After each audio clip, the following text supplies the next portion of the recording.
Hello, me old son. Archie Hunter. Oh, Hey. bless me. How long is it? Must be what 5 or 6 years? Yeah. No, never. What are you doing round here then? I'm going to see a friend of mine in Wakefield. Oh, yeah, you're not one of them security jobs, are you? Nah. Thought I'd see how the yokels do a bit of racing. Nah, sure. Hey, what are you up to these days? Oh, I'm getting by. I'm working in a local yard, you know, their head man, he cleared off, so I took over and stayed there, like, you know. Well, I was never going to be in your league, Sid, was I? The walking wounded, Archie. Not the best advert for British bloodstock I've ever seen. You say that again. Do yourself a favour, me old son. Have a bit on ours. Number 4, look. Cherry flan.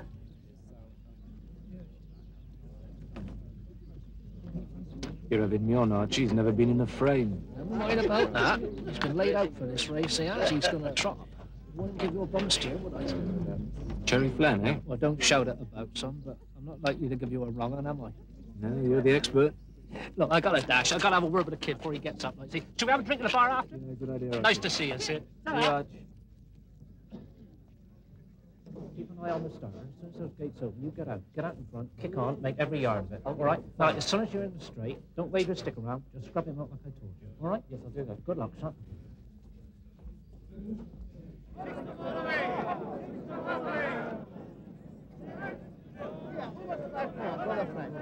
£5 brother Fletcher, ticket 95, £5.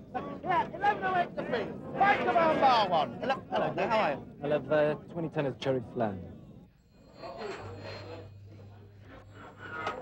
Pastors the bookmakers. Mr. David Chedwin, GN 17359, £5,000 to win cherry flan. Mr. Brown, hold the line, man. Is this all right? Yes, that's it.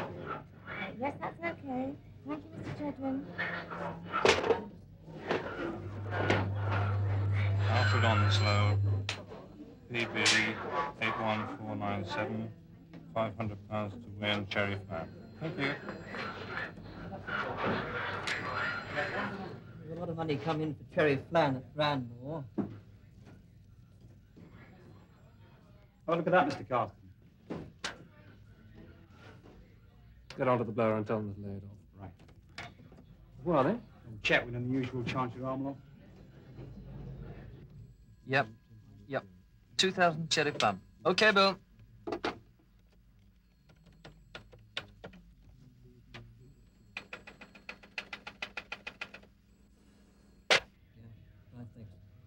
The blower's gone down. I can't get through. Who've got at the course? Ken, he'll be ringing through any minute now. Tell him to lay off £2 cherry flan.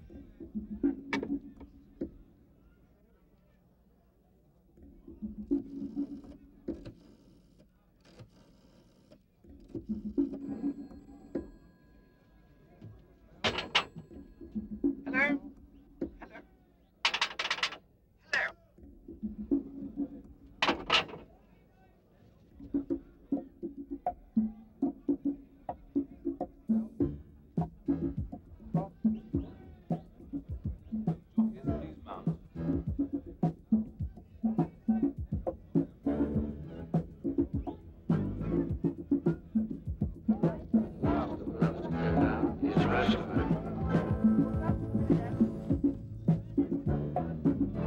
Ken phoned yet?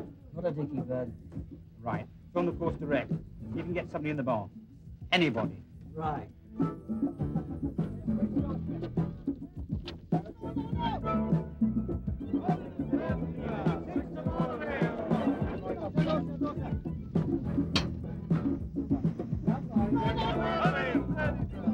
They're under starter's orders. They're off. Ranmore handicap over 1 mile and a half. Good level break, roustabout and cherry fan leading the field, followed by Decorator, Brother Fred, Gay Malcolm, Lucky Lucas, and our Kevin. Roustabout and cherry fan leading the field out into the country. They will be out of sight for the next half furlong, disappearing behind the trees.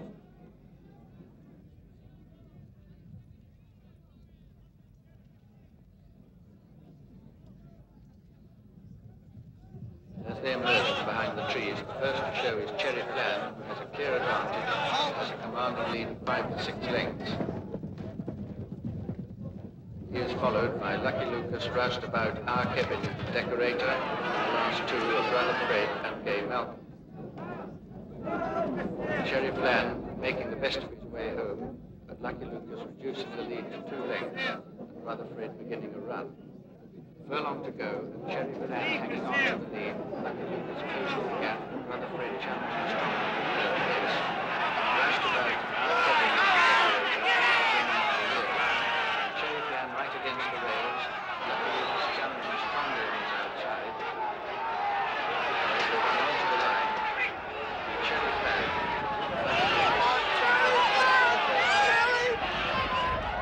First, number 4, Cherry Flan. Second, number 16, Lucky Lucas. Third, number 8, Brother Fred.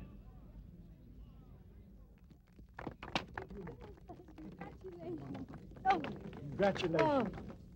Good boy. There is a steward's inquiry. There is a steward's inquiry. The public are reminded to retain all betting tickets until the result of the inquiry is announced. On you go, Des.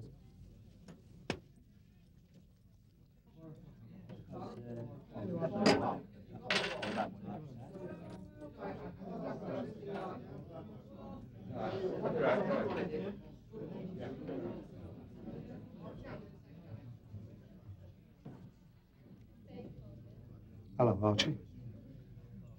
Hello, Terry. I hope you're not going to upset a lot of people today. I done my bit, didn't I? The steward's inquiry, well, that could be about anything. I mean, that's not down to me. Yeah. Did they make a good show of it?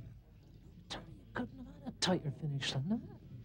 I mean, God bless me, about a furlong out, I thought we was going to lose it, you know? I mean, my heart was in my mouth. Well, please God that result stands. Otherwise, your heart's going to be propping up a motorway extension. Be lucky, old son.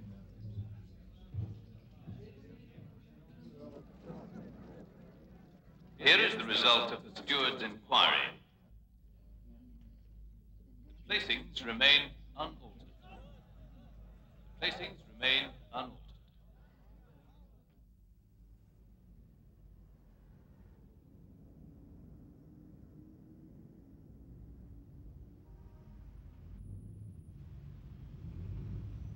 The thing is, Sid, bookies don't like losing $750,000. He does, Chico.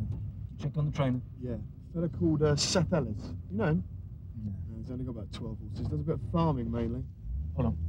Janet? Yeah, Sid. Look, we're on our way to Carstens, the bookmakers. Meanwhile, I want you to go through the files on a horse called Cherry Flan. I want to know about every race he's run in, where he finished, how he ran. I also want this... What? Yeah. Thank you, Janet. Oh, yes, you are, absolutely.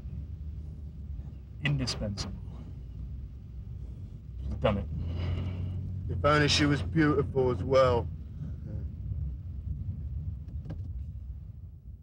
So you saw the race? Didn't anything strike you was odd? Yeah, okay, it was a funny old race. They're out of sight for a couple of furlongs, but a patrol camera's going to pick up anything dodgy there. Ah, bank holiday. There were so many races that day. There just aren't that many patrol cameras in existence. Well, you must have tried to blow some money back to the course. The blower line was out of action for 5 minutes. The police know about the blower. Yes.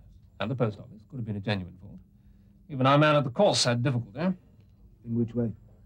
Well, he tried both the public phone boxes. And? One was busy, and the other had a misrouted call. Here's the list of the big winners. We got caught for £600,000. Models lost 100,000.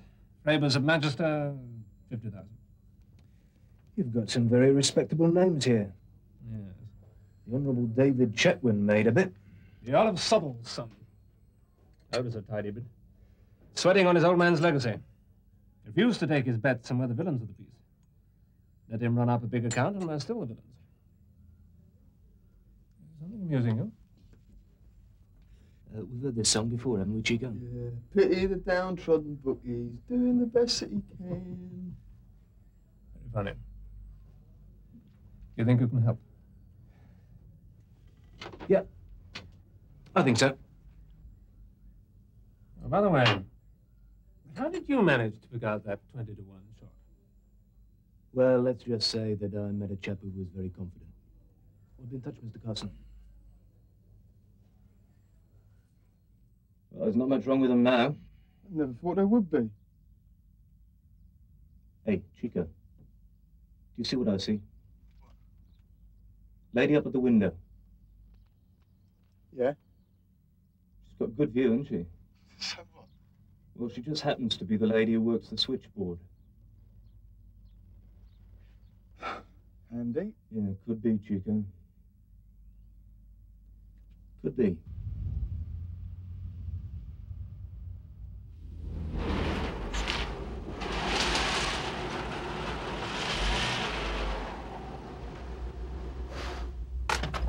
Let me handle this. He's an old friend.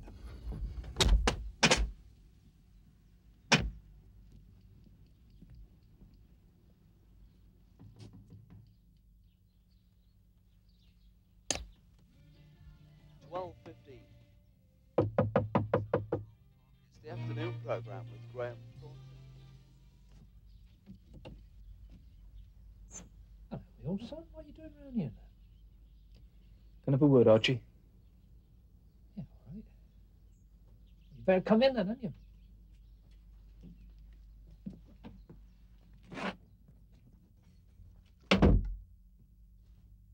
Oh, this is Brenda.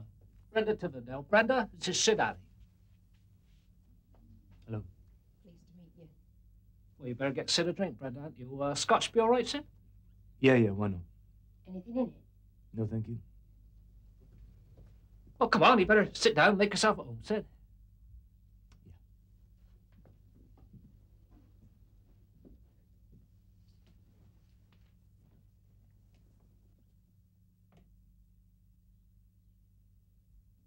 Oh, kids? They think they got taken, Archie. Well, they always do when they lose, don't they? Anyway, they paid out, so what's the sweat?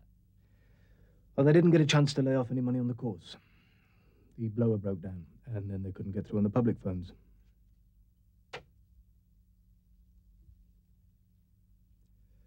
Well, does that happen often, Miss Tivendale? I wouldn't know. Archie? Tat.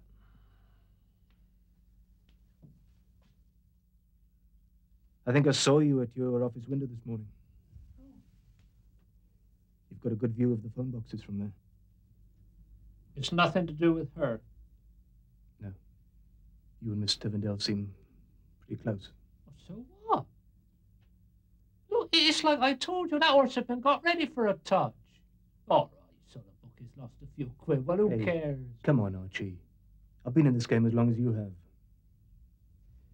Look, do you want to know how much the big boys made? Near enough $500,000. Yeah. How much did you get? I'll tell you.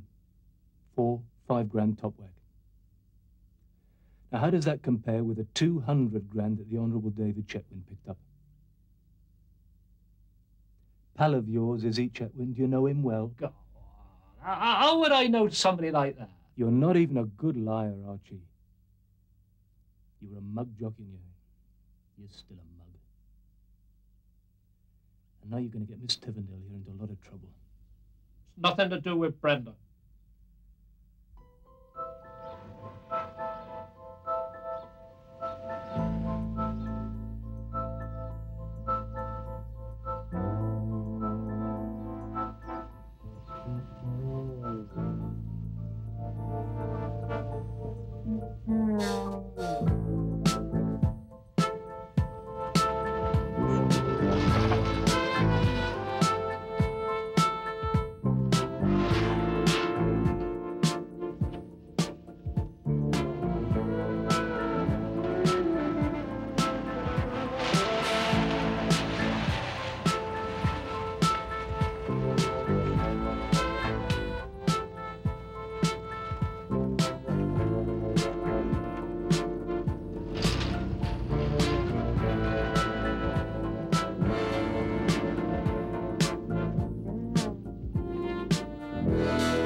Why don't you tell him the truth, Archie? Shut up, Brenda. He ain't the law. He can spout his fears as much as he likes, but he ain't the law. All right. So some people made some money out of it. Well, that don't worry me. You know what I got out of racing, Sid? Do you? I smashed it, and my leg broken in 4 places. I had a few quick compensation thrown at me, and I was through. Oh, you was right just now, what you said. I wasn't much of a jock. But I was straight, though, wasn't I?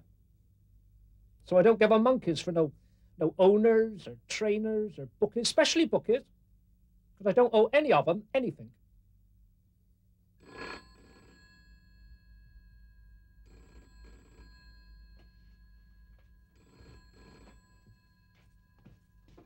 Hello? Oh, hello, Terry. No, everything's fine. Yeah. Yeah, okay. Yeah. See you there now.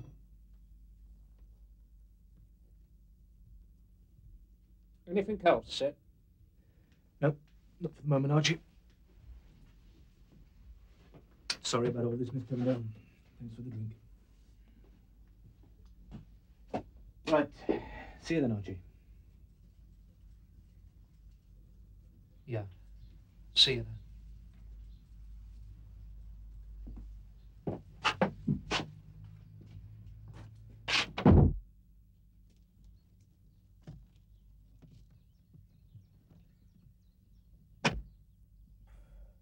We got company. Hey? This fella drove by here 2 or 3 times. You see him? No, I don't think so. You see him? Oh, yeah, I recognise him again. Good. His name's Terry. Hey? Phoned up when I was in the cottage. What you got, bionic ears? Wish I had. Because whatever he said certainly gave our friend Archie a nasty turn. Right, now what? The Honourable David Chetwynd. He's got all the right connections. Father's a member of the Jockey Club. Half the names on that list are all part of the same set. Yeah, right. It's holidays in the Cayman Islands, isn't it, eh? Yachts on the Riviera. Afghans the back of the car, model girl in each arm. How do you get a join? Well, first of all, you need a little pad in Mayfair, and then a nice place in the country. Don't think you could manage all that on your wages, Chico. Ah, I afford the Afghan.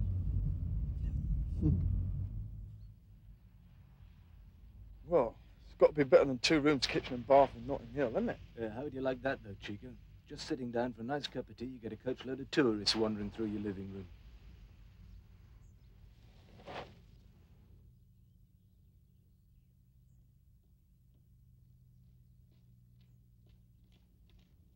Tradesman's entrance.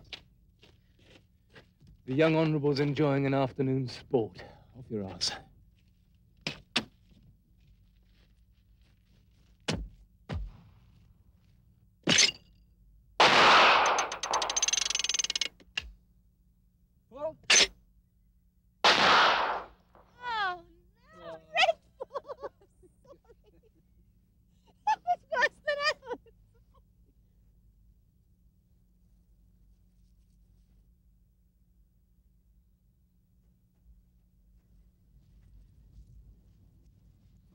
Good afternoon. Sid Halley, isn't it?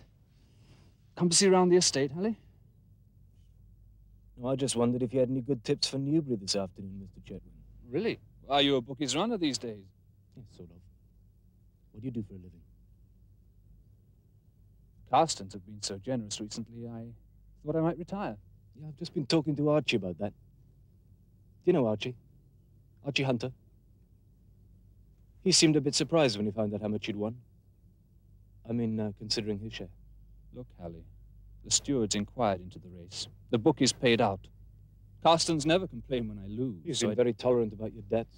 And why the hell not? The family's bet with them for near enough 100 years. Old man Carston actually used to visit the house. Oh, well, that makes it all right then, doesn't it? I mean, if you're going to swindle somebody, you might as well make it an old friend of the family. Now, look here. If you've finished being offensive, I think we'd like to get on with our shooting. Hate to spoil the fun.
sorry, Miss Tivendale. A bit late for that, isn't it? Would never have happened if you had decided you were snooping.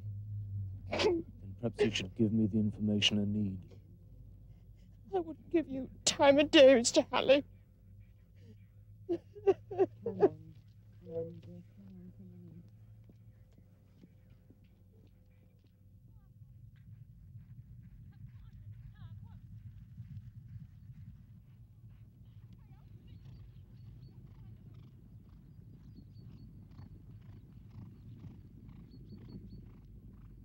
Got a bit of style, the kid. Yeah. I want to see something else with a bit of form as well.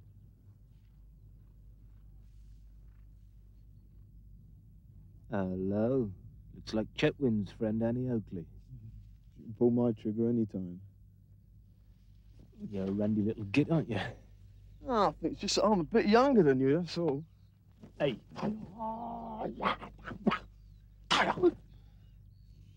No, I think I'll just have the fried rice, please.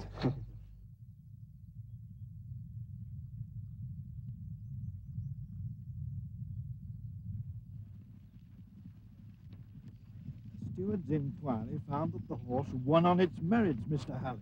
And a coroner's court is going to find that Archie Hunter was murdered by persons unknown. If you're suggesting that I Hold had it... on, Mr. Ellis, I'm not accusing you of anything. I just want to know why suddenly people make hundreds of thousands of pounds on a horse that you train who's never been nearer than 5th place in his life. I had £20 to win on that horse, Mr. Halley. Does that sound like a betting coup to you? Not much you want to know. The boy didn't even ride to Dad's instructions. Oh, yeah, why was that? Because he thought the horse was going well and wanted to run on. And you usually let jockeys ride the race they want? Seem to remember you were rather good at that yourself, Mr. Halley. Look, you don't mind if I speak to the boy, do you? Yes, I do. And if you've anything else to say, Halley, say it to my lawyer.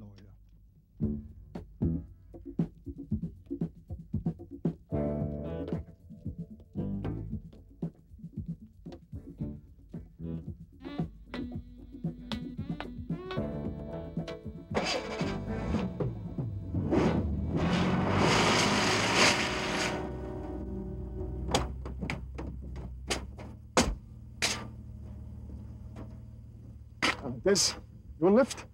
Goodness says I wasn't to talk to you. Oh, you'd like to meet Sid Alley, though, wouldn't you? Hello, Des. Hello. Got a nice style, son. How many rides you had? Just a 5. That your first winner the other day? Yeah. Archie give you a bit of advice? He was great, was Archie. Really knew about horses. Knew more than the rest of them put together. How much did he pay you? What are you talking about? Come on, son. Archie made a lot of money on that race. I know he did, because he's a good judge, that's why. It was down to Archie, me winning that race. Oh, yeah? I know some people are saying the race was crooked, but it weren't. Me and old Cherry knew what we were doing.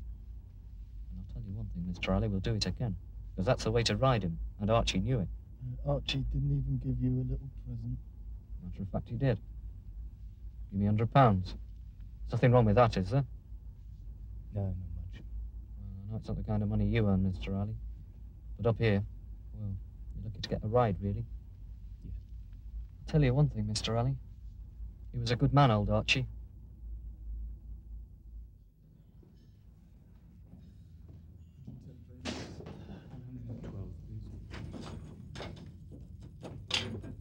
Oh, Miss Halley, there's a lady waiting for you.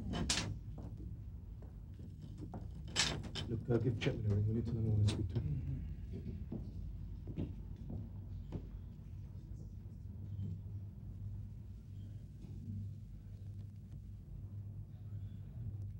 Things never ever went right for Archie, did they? Never had much going for him.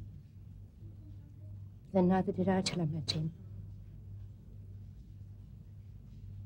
It all seemed so easy. All I had to do was to make sure them telephone lines were busy for a few minutes. Did Archie organise the whole thing? Of course not. He just did all the dirty work. He knew the other jockeys, you see, all local lads. Well, as Archie said, they hardly made more than a few pounds a year out of racing. they all got paid in advance. So their wives or their girlfriends went round some of the betting shops in Leeds. So they all made a few hundred for just not trying. Instead of about £20 for really trying hard. Who supplied the money? You would never tell me that. The only one he ever talked about was a man called Terry. Sort of go-between. She was frightened of him.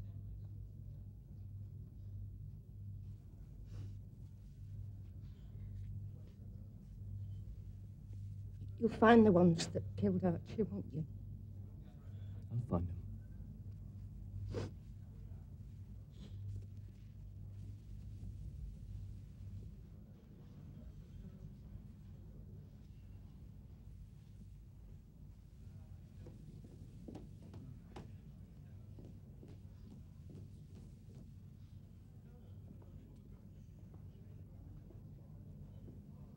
All right.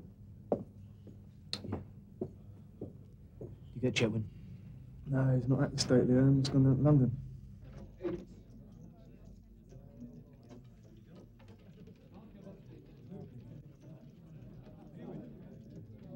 I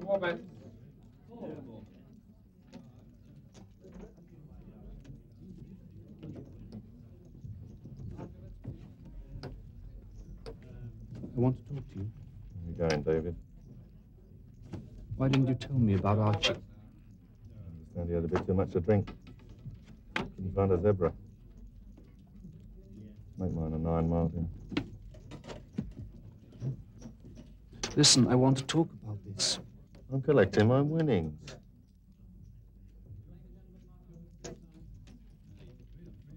Archie's death wasn't part of the deal. What was the deal then? You and your pals collecting a few grand for picking up a telephone? It certainly had nothing to do with killing. David, you don't understand, do you? There's no easy money in this life. Everything has to be worked for. And last night, that was a working night. You call that work? What do you know about that word, eh? I mean, what are you, Chetwin? A high-class ponce? A cheat? A swindler? You bounce checks all over the place like it was a bloody squash ball. You never even had a job that your family didn't get you. And who put up the dough for this little scheme of yours, eh? Me. With money I grafted hard for. Well, Archie's death's a little warning, isn't it? A warning to who? To you, little Lord Sunshine. I mean, what are you going to do? Call the law? Maybe I will. Oh, great. The bloke who set it all up. Let's see George Benson's name down as being paid out by Carstens. You see, whatever you do, Chetwin, I'm in the clear. Think about it. Just go home, sit tight, and think about it.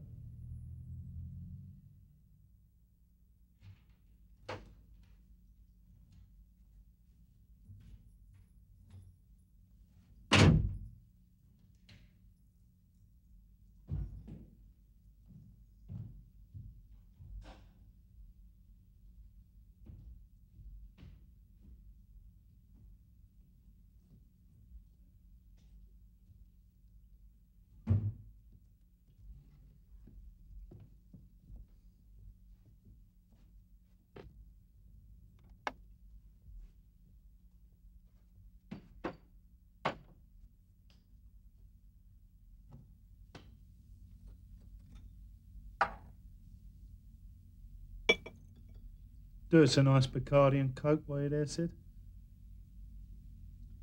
Ice and lemon. Lovely.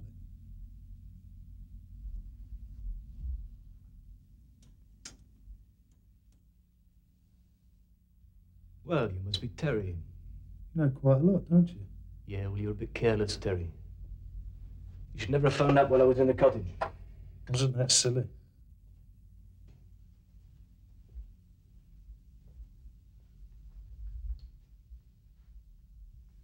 You all right with that toy hand, didn't you?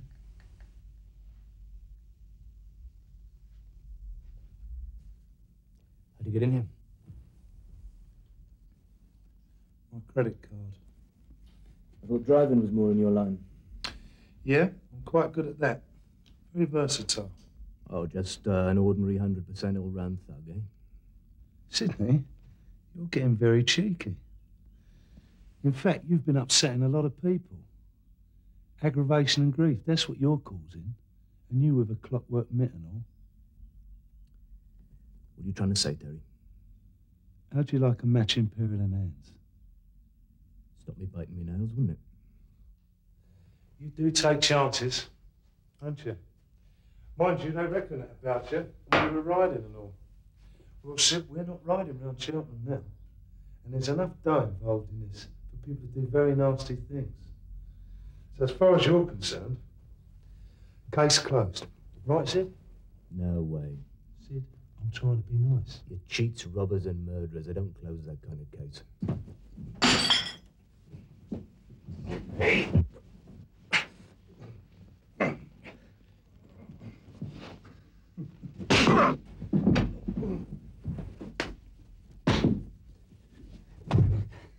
That's a tie end, Terry.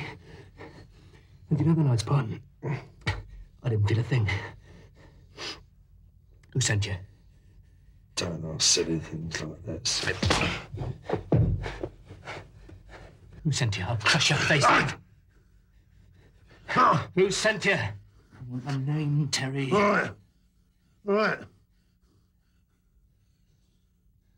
Georgie Benson. Big George Bookie. Yeah, him and a few other wealthy people. Who? David Chitwin? I don't know, Sid. I really don't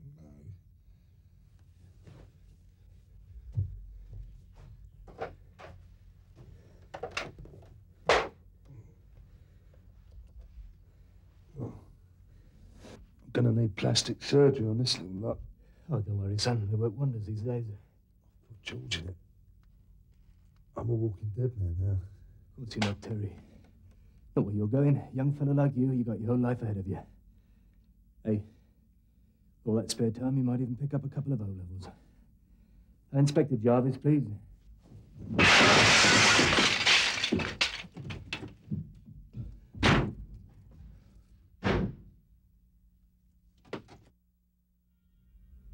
Yeah, well, I'm on my way to see Mr. Georgie Benson now. No, he's got a weekend place in Kirby. Chico, I know it's 6 o'clock in the morning. Insomnia, old son. It's a condition I tend to get when people try to beat me up in the middle of the night, you know.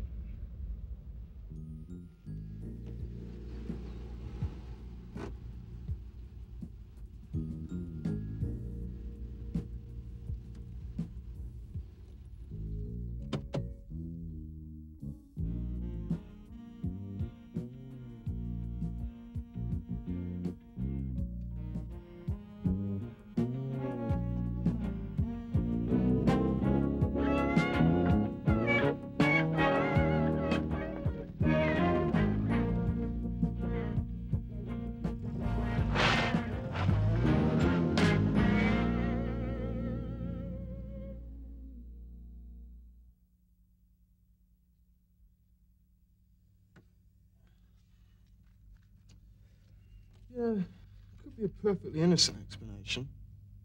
Oh, yeah. Georgie Benson's out on the pavement, 6 o'clock in the morning, and his wife rents some bathrobe. You think there could be a perfectly innocent explanation? Might have been jogging. Pronunciation never was your strong point, was it? I wanted coffee. That is coffee. Cheers. Ah, I think I've got instant soup. Huh? Right, little count up, Chico. Did you get to the jockeys? Yeah, stupid gits. Statements from 3 of them. There you go. Yeah, how many rides did you used to have in a year? 300-400. Yeah, well, these fellas only had about a dozen apiece. Your pal Archie offers them a few grand. Well, I'd think about it, wouldn't you? So, who else? We got Terry. Well, we nearly had Terry. Anyway, forget Terry. He's on the run, scared. Terry knows he's the one who's going to cop the big sentence. So, that leaves Chetwin, who's made plenty of money, the beautiful Kate Ellis, and Georgie, the bouncing bookmaker. As Funny, you get a taste for this stuff after a while. And the real turn-up for the books is Benson and Kate Ellis. Well, don't buy her as party to murder. You're a chivalrous little fellow, aren't you? Nor Chetwynd. Oh? Wrong sort. Do you know your trouble, Chico? What? You believe that gentlemen behave like gentlemen. Yeah, maybe I do. And the only non-gentleman we've got is Georgie Benson. Excuse me, sir. There's a Miss Ellis on the phone for you. Thanks.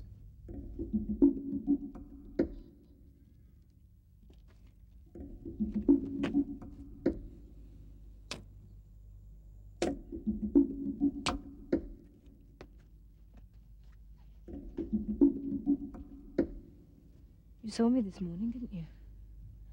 You weren't exactly in disguise. And as a private investigator, what did you deduce? Oh, something very profound like, well, isn't the world a funny old place?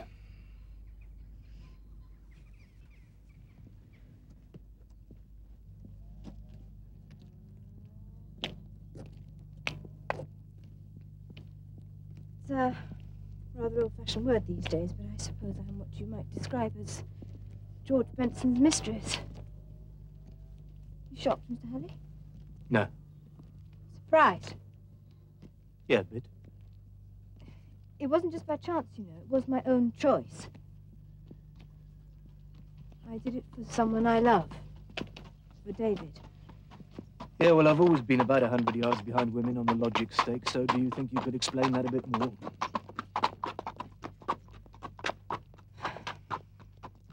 David was heavily in debt. And he owed George Benson most of that money. Private card games, big bets on the horses, that sort of thing. And when David couldn't pay, Benson threatened to spread the word. We began to see rather a lot of Mr. Benson socially. The bigger the bill, the more he'd insist on paying. Do you know, he actually asked me about elocution lessons once. With you as teacher? No, that came later. He didn't try to hide his interest in me, and I saw it as a way out. That makes me sound like a calculating cow, doesn't it? I don't know. You'd have to ask the lady who writes for Woman's Own. But it wasn't easy for me, Mr. Halley. And you can just imagine the kick it gave Benson, can't you? He'd taken most of David's money, and then he thought he'd taken me as well. But it eased the pressure on David. And that's why I thought of the betting coup. You did? It was our only chance, don't you understand? Your only chance to make a lot of money. To get rid of Benson. At last, we'd have something on him. I could tell him to go to hell, and David could clear all his debts. Now, you don't think that was greed, do you? We had to have something that would scare Benson, threaten him. Like Archie Hunter's death. No, that wasn't part of the plan. Archie was my friend, and David's friend, too. Then why don't you and David go to the police?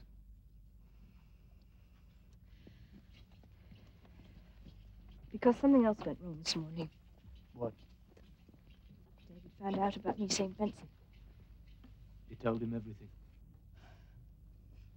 Couldn't believe it. Didn't want to believe it. He said that Benson had robbed him of everything. I told him that I'd done it because I loved him. He just stared at me. And he started to cry. Oh, God, I didn't mean to hurt him like that. Look, I'm sorry to pursue this, Miss Ellis, but where's David now? He's gone to meet Benson. Where? Phoned him. Arranged to meet him in the steward's room at Doncaster. David's a steward there. Said he had something very important to discuss. He was suddenly so calm. I just don't know what he's going to do. You know bloody well what he's going to do, don't you? He said he was going to kill him.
think somebody's expecting us.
No, get back!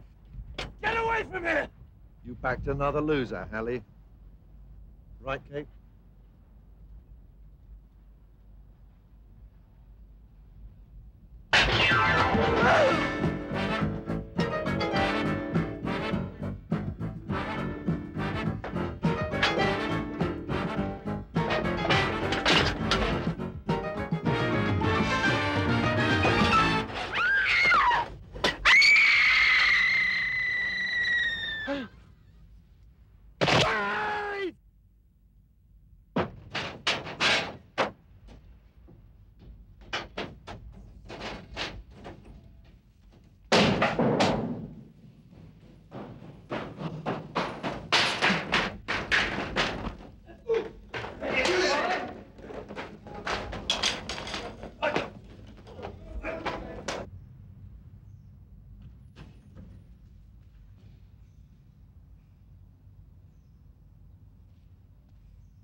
I loved her.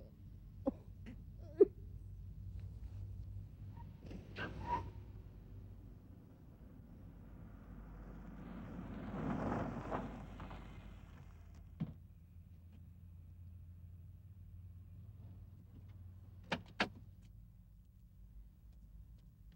was a bloody mess. And Chetwynd turning up didn't help. Poor sod. Hadn't a clue what was going on. Kate hadn't told him anything. He still can't believe that she left him for Benson. Lost the money as well. Oh, well, actually, we look like getting a fair bit of the money back. Not often you blokes lose. We always figure the odds. Yeah, look at this. Now, somewhat notorious Cherry Flan, who was the centre of that recent racing scandal, although happily both his trainer and his young apprentice jockey were both cleared by the Jockey Club. But understandably, the bookmakers aren't paying much attention to Cherry Flan's last run, and they have him on offer at 33 to 1. Let's go down to the start and have a look at it. And so the runners now You'll be the Crown's chief witness, of course. Yeah, Pleasure. They're charging Terry Flynn with Archie's death, and Benson with conspiracy to murder. Hey, look, I think I'll have a bit of that 33 to 1. All right. Cherry Flan? Yeah. 10 each way. Come on, they're running. All right, Sid, you're on. It's your money. How about doubling that? Always happy to do business. You've got 20 each way between you. First furlong. Also, I'll probably do Benson for criminal bankruptcy as well once he's convicted. And the leader still Cherry Flan and Oyster Ship. These two cut out the running in front of Wilkins. Then comes Kaluki King. And right against the rails, we have the leader now, Cherry Flan, making the best of his way home. And this Cherry Flan still keeping up the running. And they're now inside the closing stages. Cherry Flan still having an advantage and finishing well on the far side is Wilkins. Dredger on the near side, Kaluki King. As they come up towards the line, Cherry Flan's going to win this one.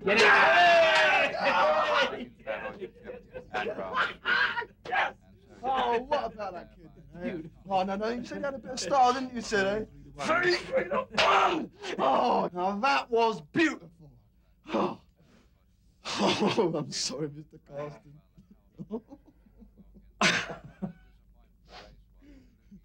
You know, I think you rode that one for old Archie.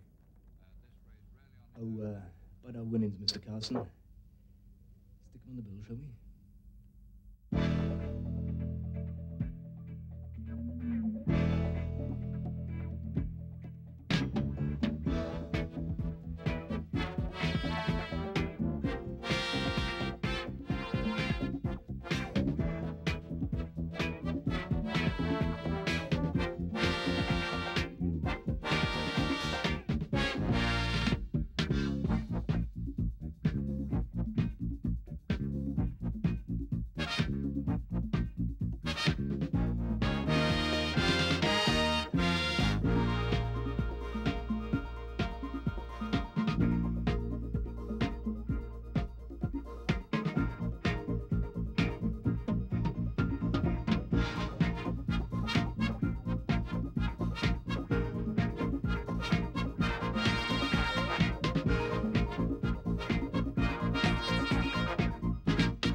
Good morning, ladies and gentlemen.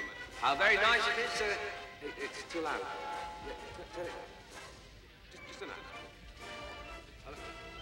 A very good morning to you, ladies and gentlemen. How very nice it is to see so many of you at our grand gala opening. And so, ladies and gentlemen, with no more ado, I would ask you all to give a very warm welcome to our guest of honor. One of today's great personalities, a legend on four legs, king of Aintree, the greatest people chaser, in fact, of all time.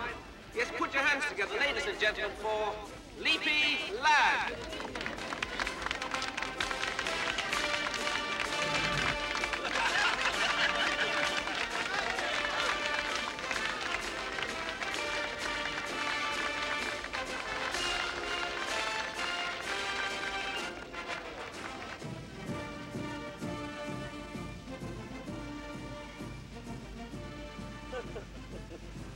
Loved it today, Sam. Leapy loved it. Yeah. Shocking old show off he is, though, eh? I loved them two dolly birds. Flirting about with them, he was. Yeah. You'll need a rest soon, though. I've done just a bit lately. Just a bit. 1,600 miles in 5 days. As much as that. I'll go by the time we get home.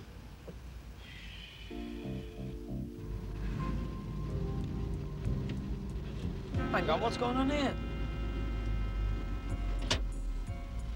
Can't even see anybody about. I'm going to get round that, Governor. Hang on.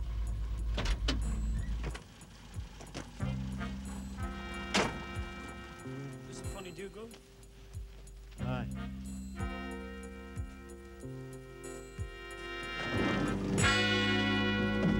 Shut your face, hold still and you won't get hurt. Take it easy, Polly. We don't want no heroes now, do we?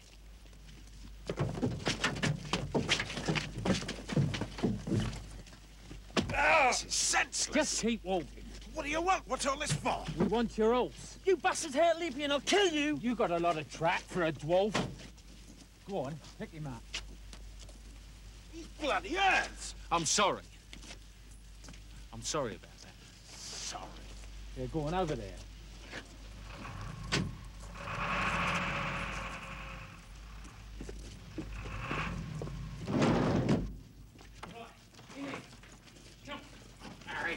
Down! Go! Now, down there! Come! What are you going to do with the horse? He'll be all right.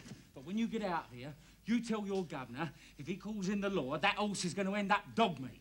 You got that, Squire? Yeah. Right, now get down there. Come on. Get him down.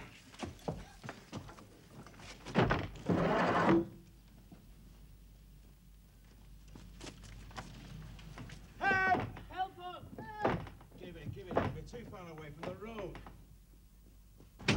Right, let's get out this cow patch. Tasty set of wheels, Steve. Must be worth a few holes. I so much as catch you thieving a screwdriver out the toolkit, Terry. I'll gut you.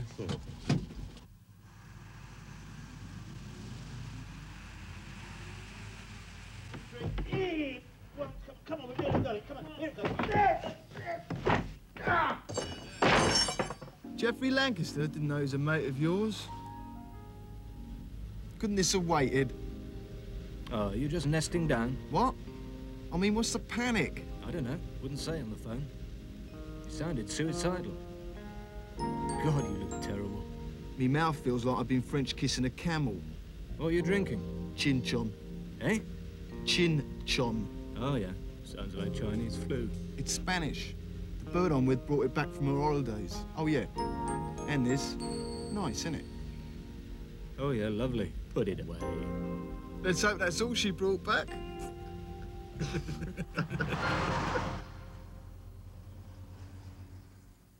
And nobody's been in touch? I haven't moved from this room. Strange, eh? If anything happens to Leapy, I don't know what I'll... Just pray they've got someone who knows how to look after it. Come on, let's have a drink. Through here. What makes you so sure there's going to be a ransom demand? Why else would they steal him? Well, it must be worth what? You can't put a price on him. That's just the point, Freddie. What do you mean? A Scotch seat? Yes, please. Chico? Yeah, please. Well, he's retired from racing, so there'll be no more prize money, and he's a gelding, so he's worth nothing in stud fees. How much will he have earned for you this year, Geoffrey? I mean, personal appearances. Oh, 30,000 maybe. And the spin-offs? Another 10. It's a lot of manure at 80 pence a bag, eh? So, over the years, Leapy's made you a small fortune. Over $250,000. But he's not worth a lot now, is he? I mean, in a couple of years, he'll be 15, you'll have to put him out to grass. He'll be costing rather than earning. If ever a horse deserved a more comfortable retirement... Yeah, don't get me wrong, Freddie. What I'm trying to say is that his value is more of an emotional one. Like you said, Leapy's priceless. You don't think they'll ask for a ransom? I don't know. Something isn't right. He's been gone 9 hours. I reckon if they wanted money for him, you'd know how much by now. Try and get it to look towards the camera. Come on, no, this way. Can you get out of the frame, Ted? That's it. You got in the middle. Try, Stevie. Good.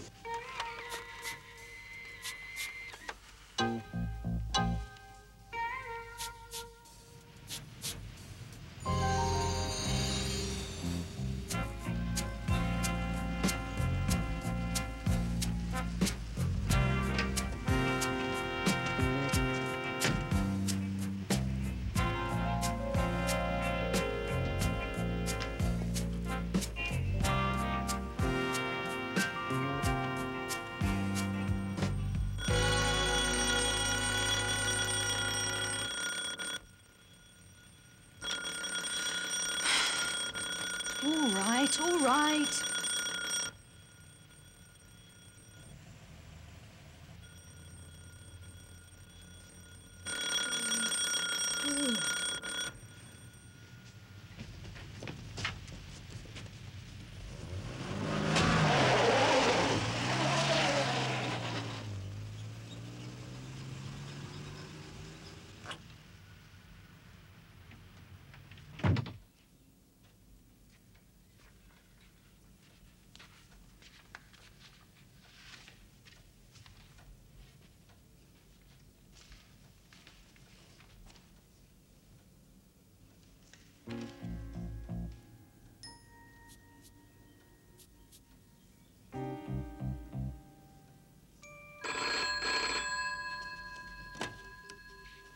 1237. Got our package? Who is this? Just listen, darling. You and your paper was the only ones that give Bob a fair say before he went up the steps, so we're giving you this first. We got Leapy Lad. The Polaroids proved that. He's being well looked after, and he'll be returned when the public are made aware that Bob Mooney is serving a 15 for something he wasn't on. He's innocent. It was a fitting. You know it, we know it, and them dogs at the yard know it. We want the public to know. We tried everything else and no one will listen. This was the only way we could think of. How do I get in touch?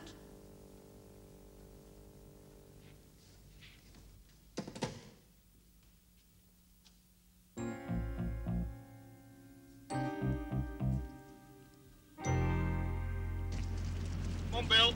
Keep her going. What's the name of the little 2-year-old, Jeffrey? That's Gormler. How many times have you been out? 3 this year. What the hell's that?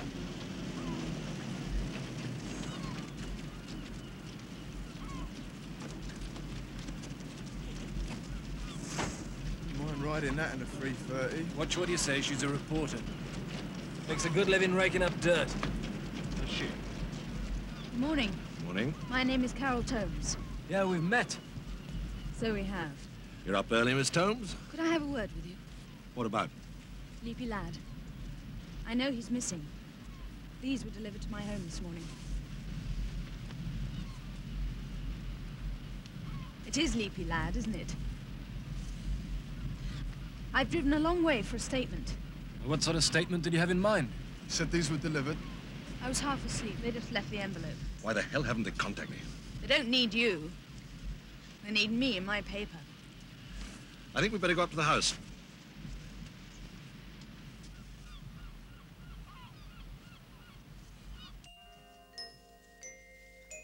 I was better than anyone. It's the truth. I could have been class. Real class. Then 8 months ago, Mooney had his application to the Court of Appeal turned down. I remember reading about it.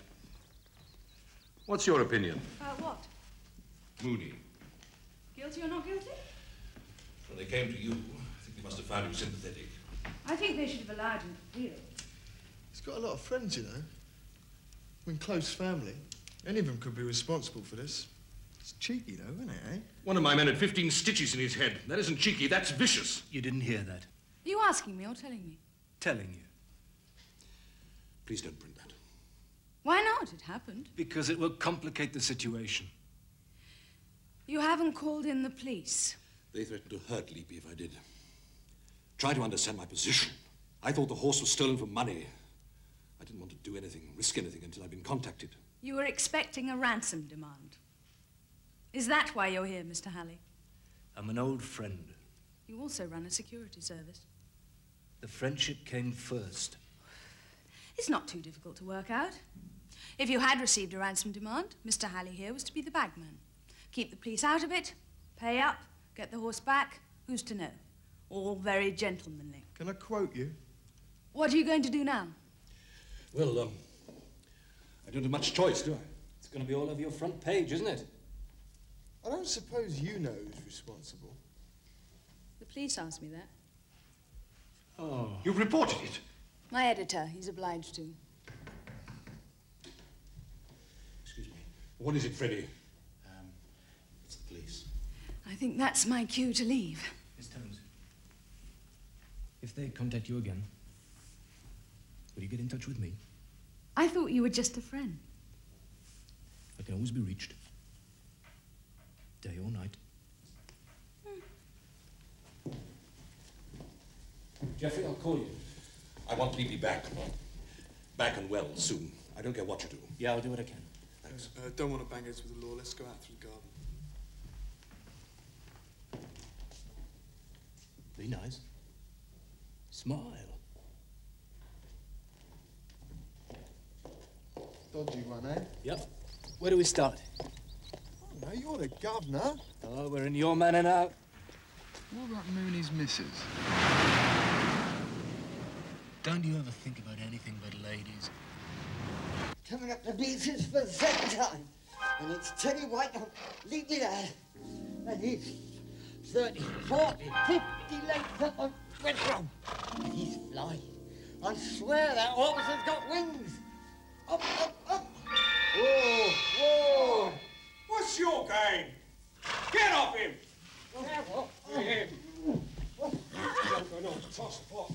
I wasn't doing no harm. You're supposed to be to look after him. Just look at the state of him. Look at him. I didn't mean nothing.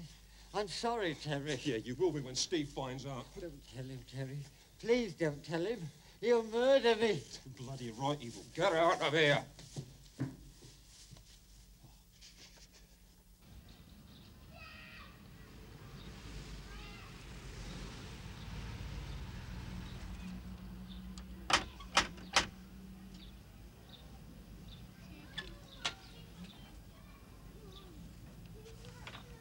Yeah? Could we see Mrs. Mooney? Who are you? My name's Halley, Sid Halley. Reporters? No. What then? Oh, we're friends of the man who owns Leapy Lad. Get buried. Hold it. Hold it. You ain't big enough to be saucy, son. You want to try me? You could end up looking like the Christmas turkey on Boxing Day. Who is it, Johnny? A pair of lemons. What do they want? Dunno. They're not reporters. Mrs. Mooney, What do you want? we're friends of Geoffrey Lancaster, Leapy Lad's owner. Oh. Well, I suppose you better come in. Thank you. Excuse me.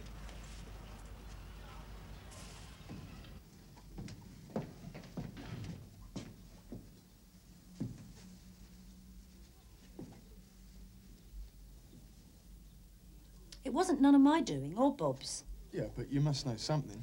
I don't. Look, I want Bob back more than anything. But I'll tell you two what I told the police. The truth. I don't know who's behind this. Then it can only cause your husband more problems, can't it? He's serving 15 years for something he didn't do. 15 years. He'll be almost 50 when he comes out, even if he does get remission. You can't have more problems than that. Mrs. Mooney, all we're trying to do is sort something out of this mess. That's right. I mean, we might all be able... You want the horse back. That's all you care about, the bloody horse. Look, I told you the truth. I don't know who did this. Bob's got a lot of good mates. If it can help me get an inquiry into his case, and as far as I'm concerned, that's terrific. I know I must sound a callous cow, but that's the way I've become. That's the way I have to be now. I used to care about all sorts of things. I used to believe there was some sort of justice. Not now. No more. I don't trust no one no more. All I care about is my husband rotting away in that stinking pigsty, knowing he's innocent.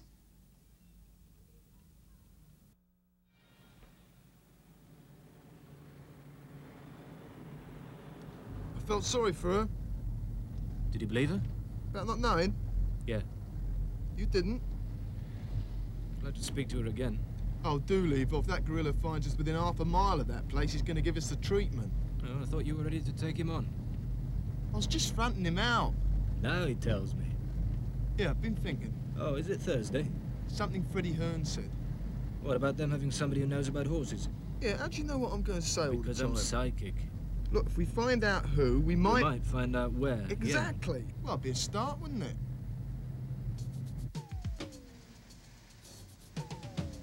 Look, Johnny, I'll get to the point. You might have heard. Leapy Lad's been nicked. Yeah. And I've been hard to try and get him back. Now, what I'm doing in general is going and asking questions about people who used to be in the business, haven't shown their heads for a while. We've got a hint it might have something to do with Bob Mooney. Bob Mooney? Stop the car. Now, would you mind getting out? It's funny the reaction that question gets, you know.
the name.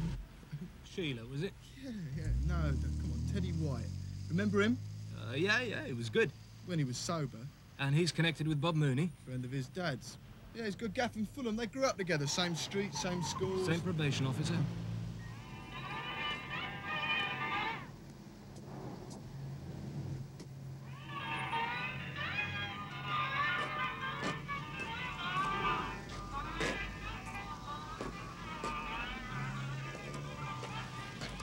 Hello, cowboy. Don't get tense. Hello, Dougie. I hear you've been a bit indiscreet. Me, Dougie? You, cowboy. A fraction out of order. You look as sick as a parrot. You might need treatment. What did you tell him, you toe rag? Nothing, Dougie, on my mother's eyes. Give you this for nothing. He owed it to me, he did. Oh, dear more poor pies.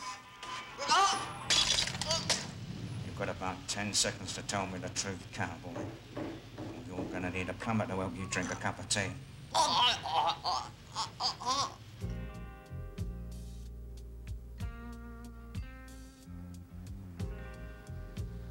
Hold on, we just passed it. Yeah, well, let's park down the road, eh? Don't want to advertise.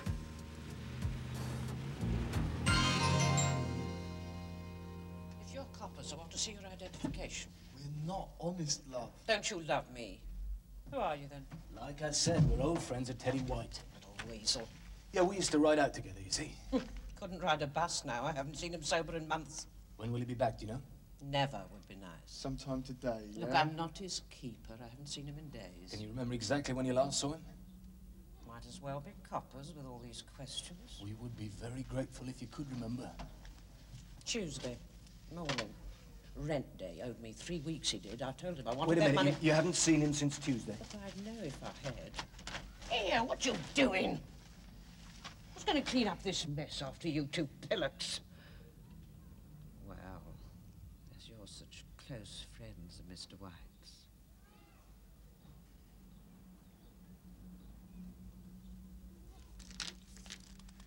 Thanks very much. Love. Smells like a wet dog in here. Yeah, what are we supposed to be looking for, anyway? I don't know, anything. It's what I like, the positive approach.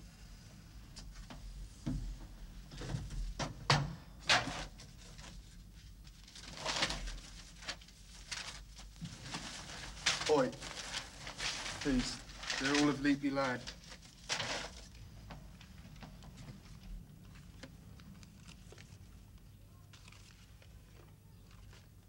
Hey, look at these. Yeah, well, that's it then, isn't it? Now all we've got to do is find it.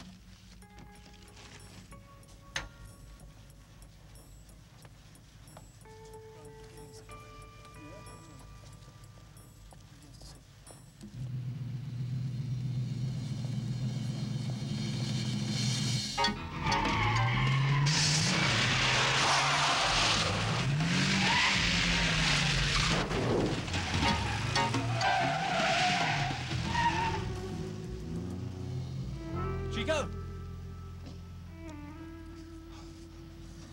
I don't like this game.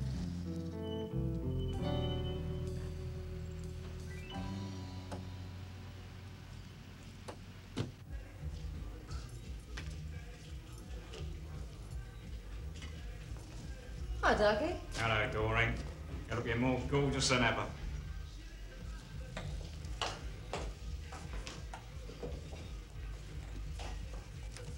Seen the other papers? Yeah. Well, look good, eh? Front page stuff and all. Scotch? And American. Large one, Doreen. Make it 2, will you? Stop worrying. Celebration? How do you mean, that? Well, they're clever, that. Bunch of slags that didn't want to know when Bobby did need some publicity. Now they're all over him like flies on a goat's arse.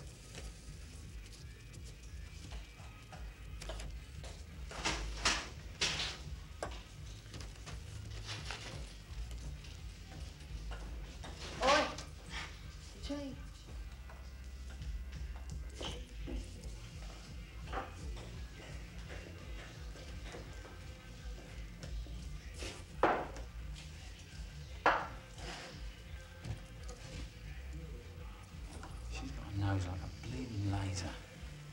Dory? She half had it down to me. She ain't so sure now. Oh, even if she knew, she wouldn't say nothing. Dougie, how many times have you been inside? 4. Why? How many times was you grassed? 3. The first commandment for keeping out of the nick. Keep your hole shut and don't trust nobody, right? Anyway, what's so important that can't wait? Trouble. 2 suits. I reckon they're on to Teddy. You what? They came round the house to see Joycey. They're friends of the bloke who owns the horse. Joycey saw them off. Next thing I hear, they're bending ears, making a nuisance of themselves. Then I get a little whisper that another cowboy's been blabbing. So I give him the quiet job and find out he's only gone and told him about Teddy, where he lives. Anyway, I go round to Teddy's and they're coming out. I reckon I must have turned his place over. So, I thought I'd put them straight. You never whacked them? Just stroked them with me motor. You twat! Eh? What'd you do that for? Born them off like. Well, did anybody see you or recognise you? No chance. It was all over too fast. It's just what they wanted. I thought you'd be pleased. Pleased? You have a go at them. Now they're certain they're onto something with Teddy. Want a brandy?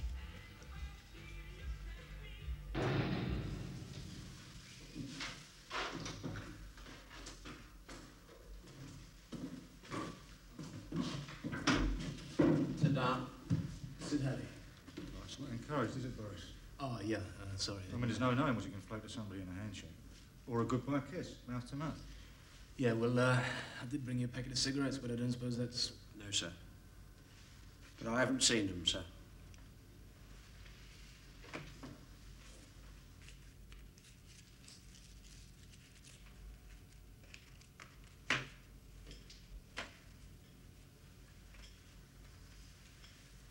Yeah.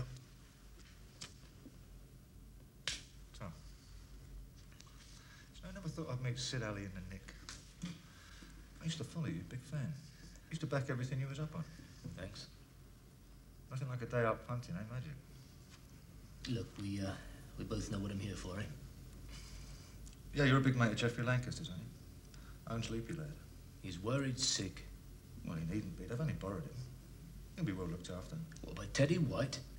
Who? A friend of your dad's, wasn't he? I just hope he stayed sober long enough to remember to feed the horse.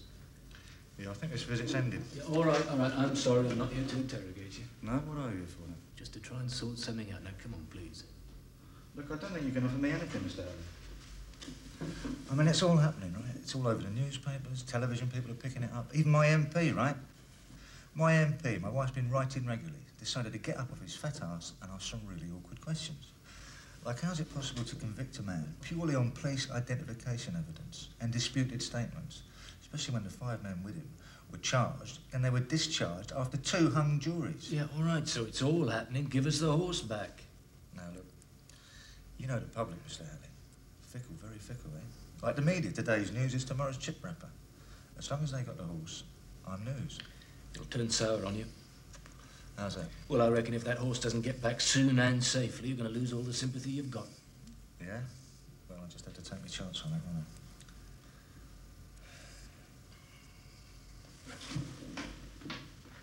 I? You know the driver of the horse box got hurt, do you? Hurt? Night in hospital, 15 stitches. Wasn't in the papers. No, Lancaster kept it out, trying to keep things simple. Oh, yeah, and one of your supporters tried to run me down after I'd found out about Teddy White. Now, what do you think the press is going to make of that? Look, you're talking to the wrong man, Mr. Alley. I didn't know nothing about this business before. Yeah, but you know who does. Yeah, sure I do. You don't think I'm going to tell you that, do you? No. I just want you to get in touch with him and tell him to contact me. Oh, that's all. I'm doing 15 years in the nick. What do you want me to do? Send him a telegram? You'll find a way. I'm seeing Lancaster this afternoon. We might have something to offer. I'll tell you what, though, Sid. Even with that Meccano mitt of yours, you could still beat the arse off of most of them. Be lucky.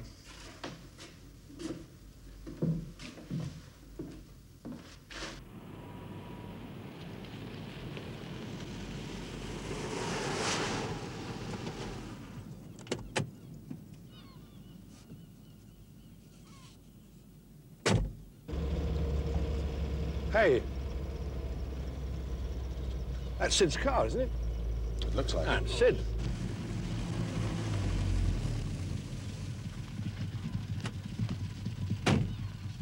Did you see him? Yep. What did he say? Not a lot. I only got to talking for 5 minutes. Anyway, I said I'd be seeing you and you might have something to offer. Well, I've been talking to my solicitors. I've asked their opinion, based on all the information available. Well, they've been through it very carefully and seem to think that Mooney has a good chance for an appeal. They're prepared to act in his defense, and I am prepared to pay the cost. On condition that Leap is returned? Immediately. They're the most respected legal firm in London. Do you think Mooney's people might be interested? If they've got any sense. I mean, they've had the publicity. Now they need a follower.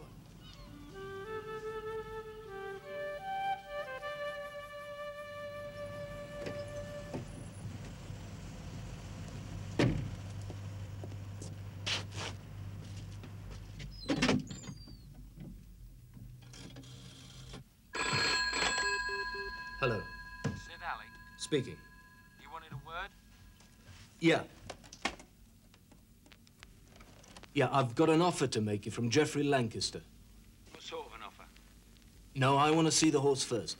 You mess with me, mister, and you could be in big trouble. I know.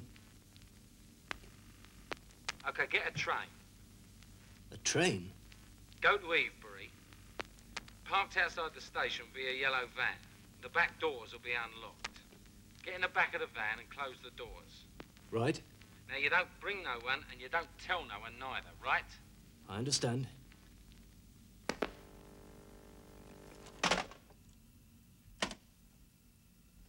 Stay by the phone, Chico.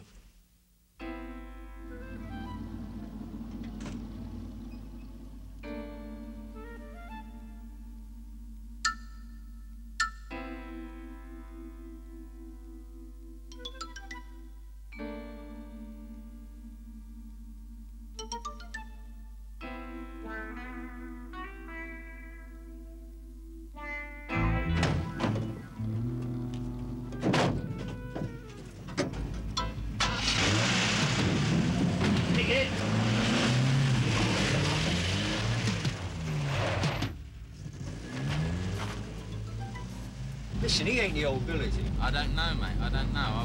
I'll be really interested to find out who he is.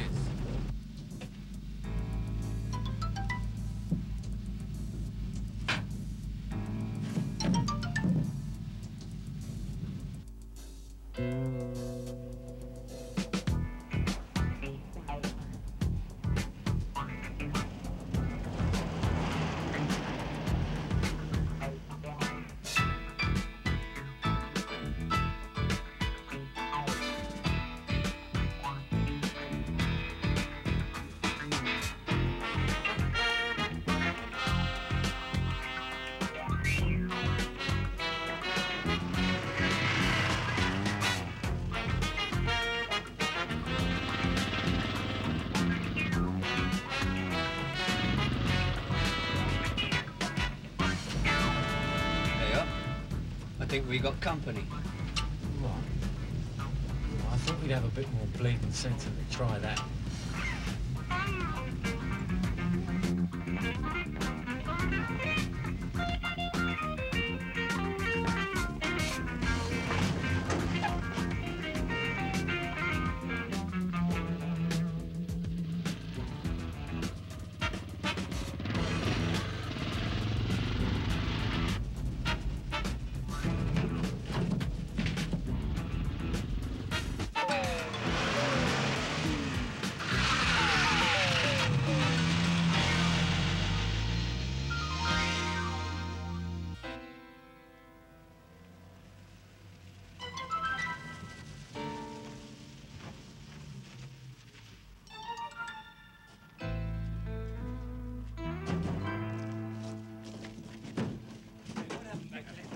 I warned you.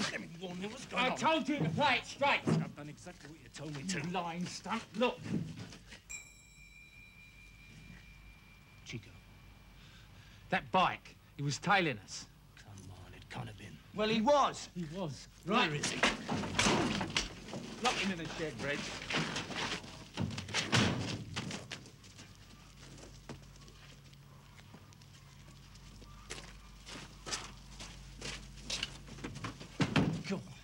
Steve, what are you doing here? Well, some slags tried to stitch me up. What happened? Well, I told him I was on the bugle to him, and I said...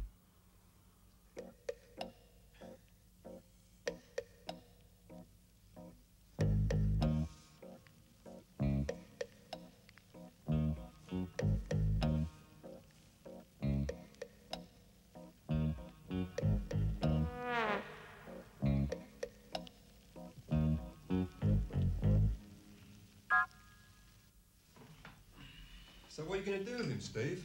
I mean, you're not going to deal with him, are you? Not after all that nonsense. We'll have to see what he's got to say for himself. But that was a dead liberty. This one's had it. There's a drink down the road. I'll go and get another bottle. No, leave it, Terry. Yeah, I ain't fussed. Now, I need some fags anyway.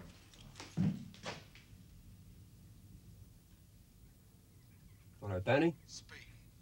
Tell. Now listen carefully. It's all got a bit naughty up here. Steve's turned up with some geezer. What do you mean, some geezer? I can't go into it all now, but you and the lads better get up here sharpish. Like when? Like now. What was we talking about last week?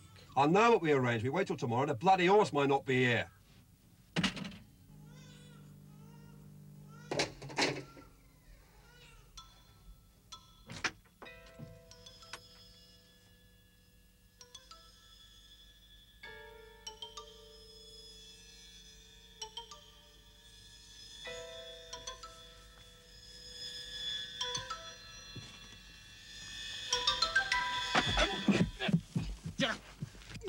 Miss Chico. He's all... I thought he's not our...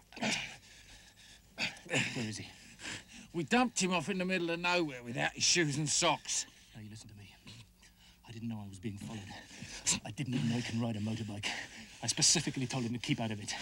Look, I could have this mask off you in no time. I am not interested who you are. I want that horse back, okay? Okay. So what's this offer of yours?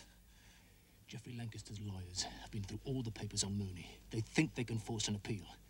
Now, they're prepared to act for him, and Geoffrey's prepared to pick up the legal expenses. They think they can get an appeal? They're the best bloody lawyers in London. If they can't, nobody can.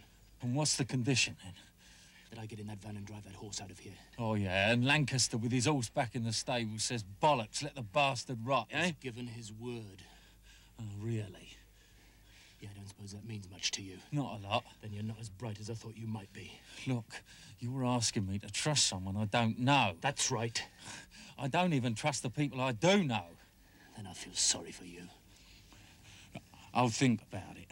You do that. And you think about this as well. If that horse isn't free soon, all that public sympathy you've got is going to turn against you. Look, you wait here. I'll come back with an answer.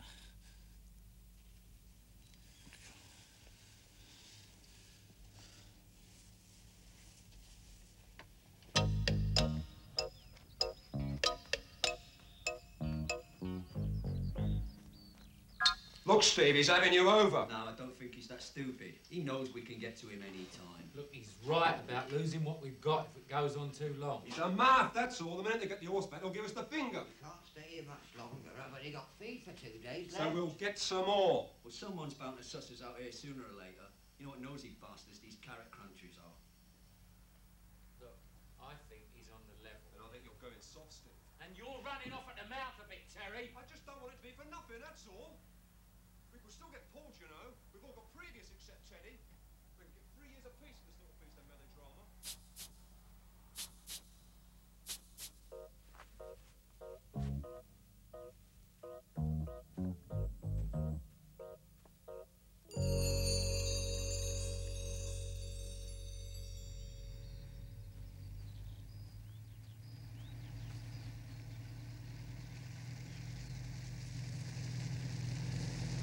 Oi!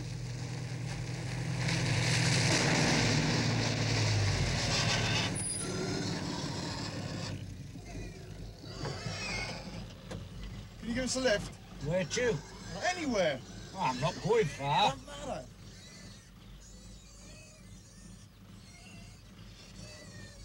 All right, get in.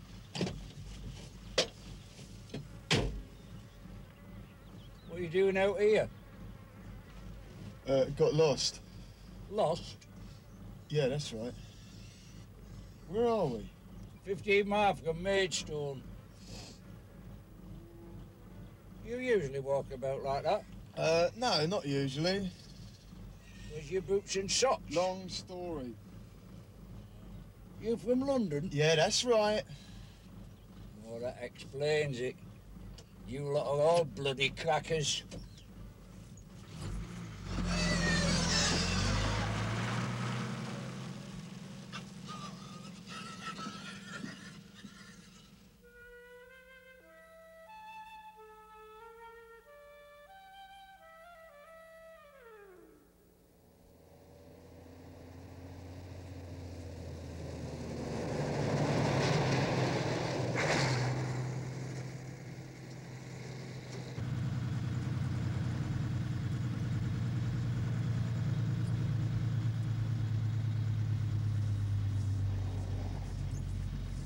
Here, hello, this looks familiar. Left ear.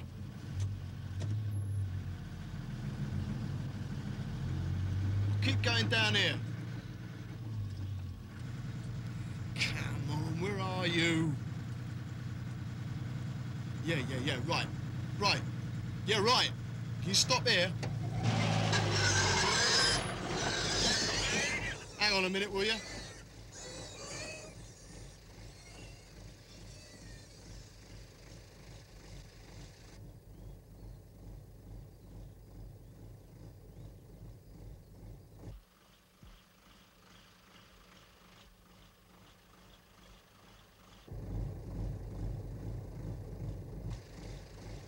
Yeah, you got any spare shoes?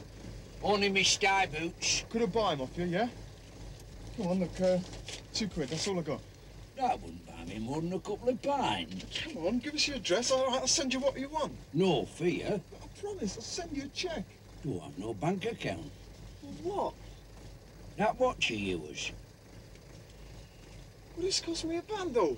You want the boots? You won't get very far like that. You thieving old turnip. Good boots, them are. Oh, Jesus.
Still think you're making a Rick, Steve? Majority decision.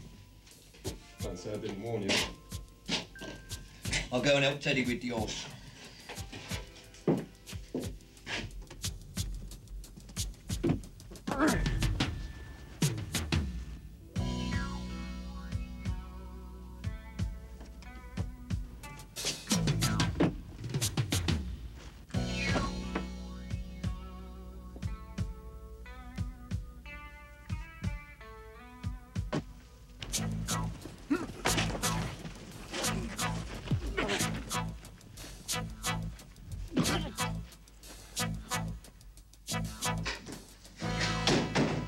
Jesus, Danny, you nearly gave me a heart attack.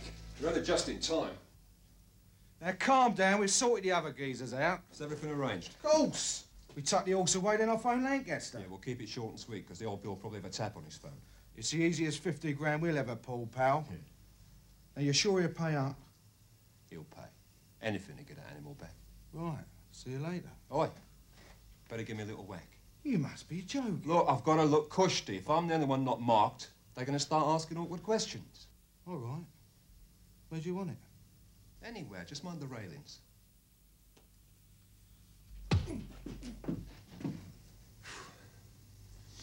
And another one.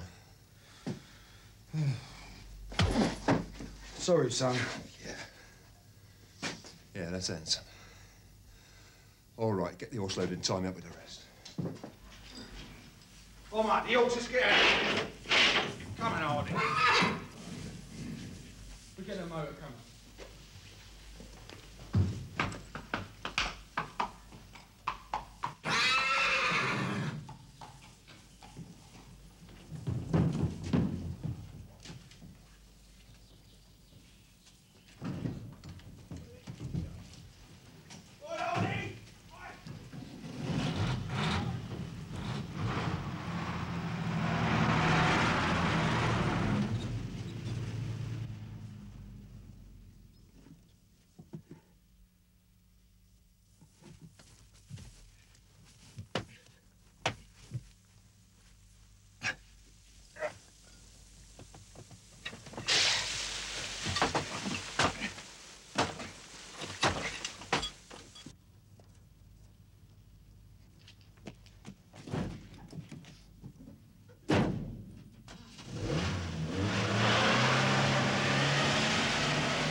Come on, you cow!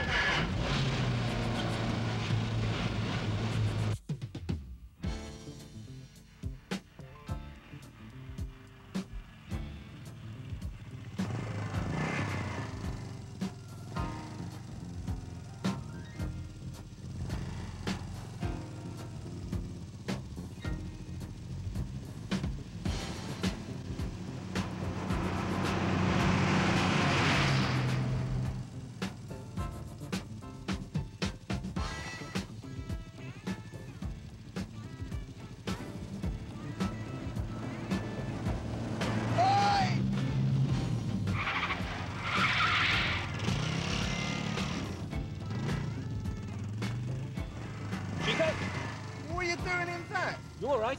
Sure, you. Have you seen a Pantechnicon come past here? Nearly knocked me off the bloody road. Come on, we've got to catch it. They've got the horse.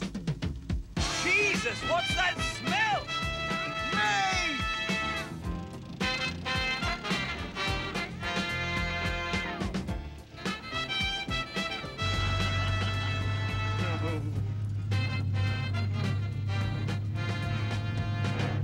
I'll tell you what, though, Mark actually saw George, did it? Try and get ahead of them.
Leave him, Chico. Is that enough?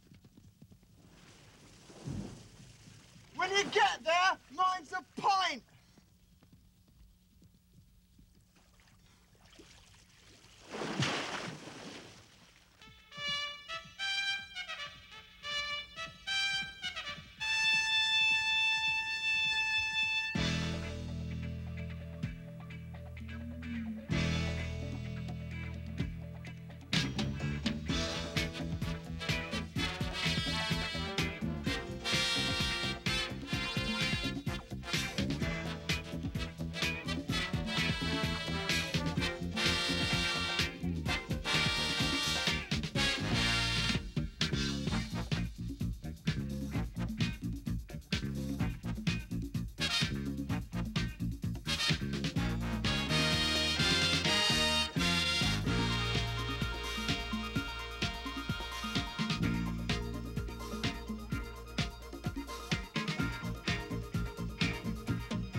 Good lad.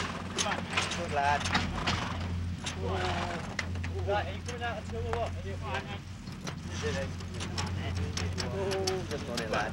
They're under service orders. And they're off.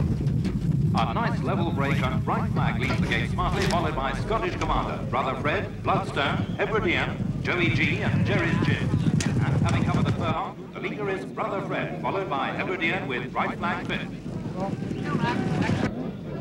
Brother Fred leads with Hebridean in close pursuit and right flag racing comfortably in fourth place. They make the turn from the home straight and it's Green Dream leading with right flag still in fourth position.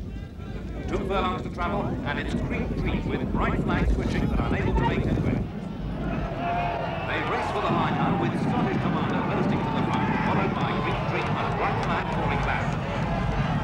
And it's still Scottish Commander, and at the post it's Scottish Commander, the winner, Green Dream. Damn bad luck, John. Should have been your race. First, Scottish Commander. Second, Green Dream. Third, right flag. Officially placed fourth, Hebridean.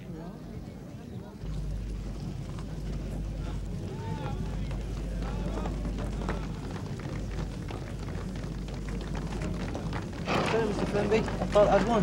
What happened? I went to win a race, but she just wouldn't put it in. I've owned Bright Flag, and John's trained her since she was a yearling. She's never been a quitter. I know that, sir, but she just wouldn't put it in today. Can't see anything wrong with her. She's favouring that hind leg a bit. She hasn't had a kick at all, has she? Not to my knowledge. Could be a slightly strained tendon, some minor inflammation. Suppose you've asked for a dope test? Yes. The dope test proved negative, as I thought it would. Yeah, well, it'd be a clever sort of drug that only took effect in the final furlong, wouldn't it? Thanks. Anyway, what makes you so sure that Bright Flag wasn't just having an off day? Oh, it happens, you know. Even to the famous John Fenby's horses. You try telling that to the owners. No, Sid, there's more to it than that. Yeah, I thought there might be. See, Bright Flag is the 5th well-fancied horse to stop trying in the final furlong during the last 2 months. In each case, dope tests have shown that they were clean. There's never been any sign of bruising to indicate a kick. Their plates have been sounded. Could have been pulled. Not a chance. Every jockey's been a top man. Even so, have you checked the videotapes? You don't trust anyone, do you? Nope. Every tape of every race. No funny business whatsoever. Anyway, ask him. In the final furlong? What's the jockey club doing? Officially, nothing. They don't want to kick up any dust yet. But they know I'm meeting you, and they'll be very interested in my passing on anything you find out. Sid, you know what I've got in my stable at this moment. Top boy. Right. See, he's the surest thing for the St. Ledger there's been for years. You know it, I know it, the bookies know it. And you're beginning to imagine things. I'm just terrified that whatever happened to Bright Flag will happen to Top Boy. John, you have no evidence that anything happened to Bright Flag. Here he is, Top Boy. Ah, yeah, you've done him well, John. Look, Sid, the St. Ledger's the day after tomorrow. Will you look after him for me till it's over? You've got your own security, haven't you? I had them last time. I want yours. It's easy money. It's peace of mind. For the next 2 nights, I don't want to fleet a cough in that yard without you knowing about it. Is that clear, Bill? Yes, Mr. Halley. Yeah, well, I've hired you and Captain because you're the best, so the best is what I want from you. Right, after lunch, we'll go down to Newbury and get you settled in. Oh, I'll be staying at the Checkers Hotel, so I can be on the spot in no time if you need me, okay? Okay. Now then, what is that dog of yours like for his dinner? Apart from people.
Inspector. How is he?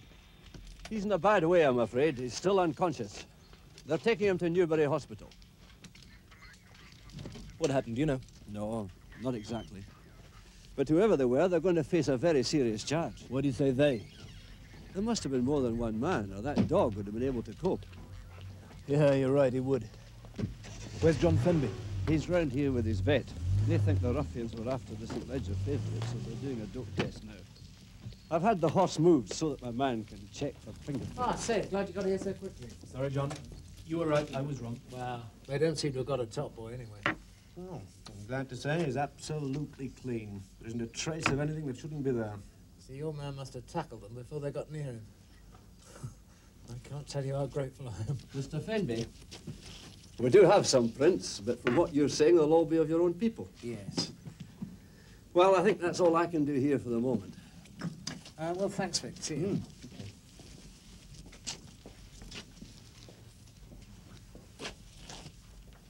Nothing at all, Vic. Come on, Sid. I know what I'm doing. Yeah. Yeah, sure.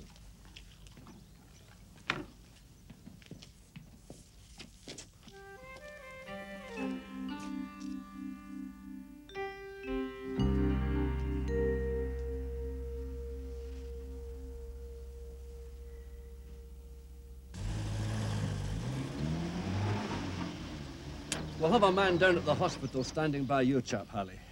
Let's hope he can tell us something useful when he comes round. Yeah, thanks, Inspector.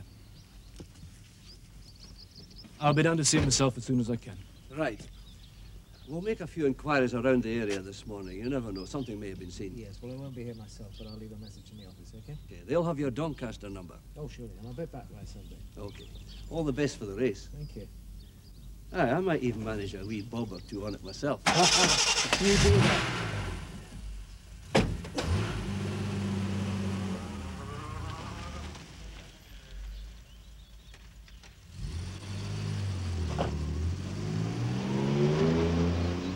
Well, that's that for the moment.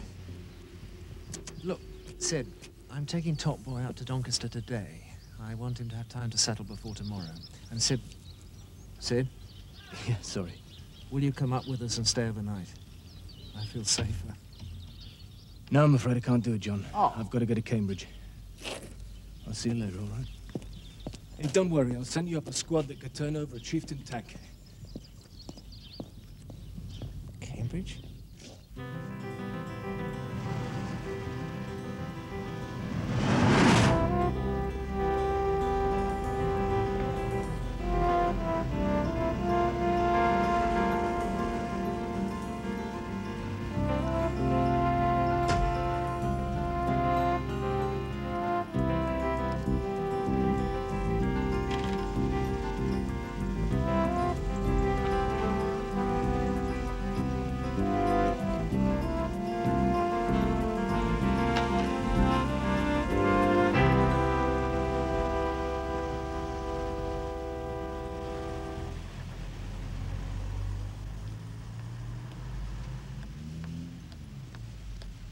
Hello, Sally.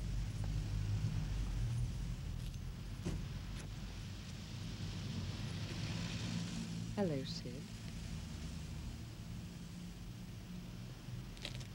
So, how's the research going? Hey, you're not going to turn into one of life's perpetual students, are you?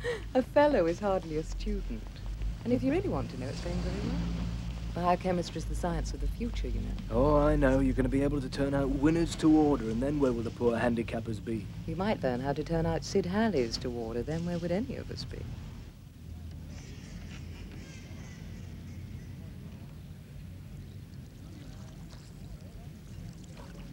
So it's turned out all right, is it? I mean, it's what you wanted. Yes, it is. How about you? I keep myself interested. And what are you interested in at the moment that concerns me? I didn't say it had anything to do come with on, you. Sid. You didn't drive all the way to Cambridge out of a nostalgic concern for my welfare. I resent that. As a matter of fact, I could have done just that. But as a matter of fact, you didn't. Right. Right. There is something you could help me with. You stagger me. I want you to tell me what was in that.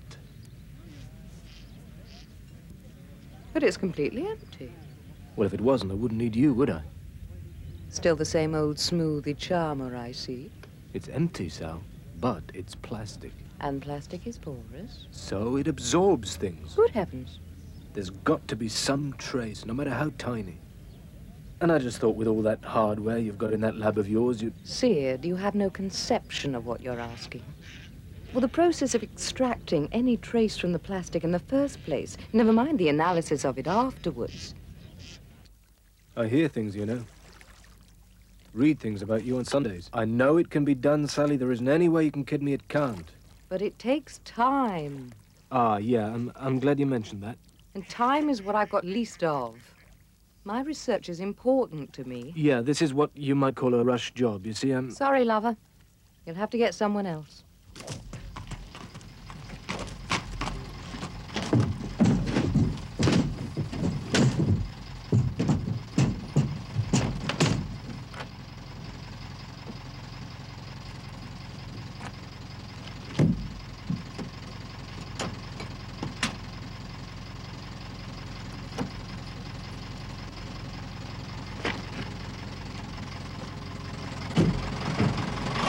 Right. See you in Doncaster.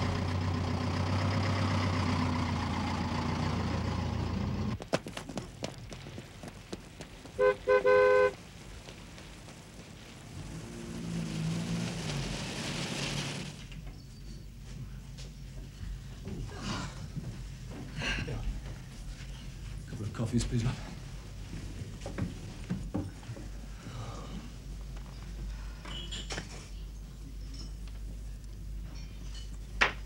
I'll have to get back soon. I've got a lecture at 3.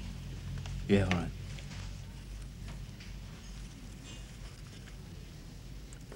Good to see you again, Sal, anyway. You too. Let's not leave it so long next time, eh?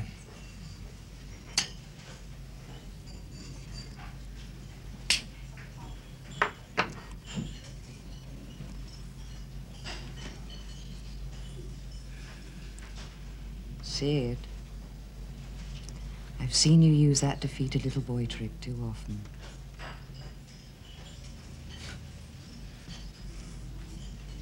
Oh, for heaven's sake, when do you want to know by? Tomorrow morning.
It's about a fracture. He's in a pretty deep coma. Any idea when he'll come out of it? I'm afraid it's almost impossible to say. He keeps drifting in and out of it, sir, but never long enough to make any sense. Look, do you mind if I speak to him? Can't do any harm.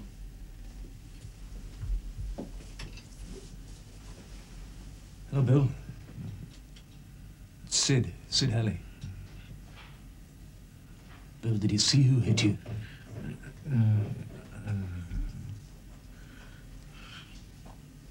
Come on, Bill, you must have seen something.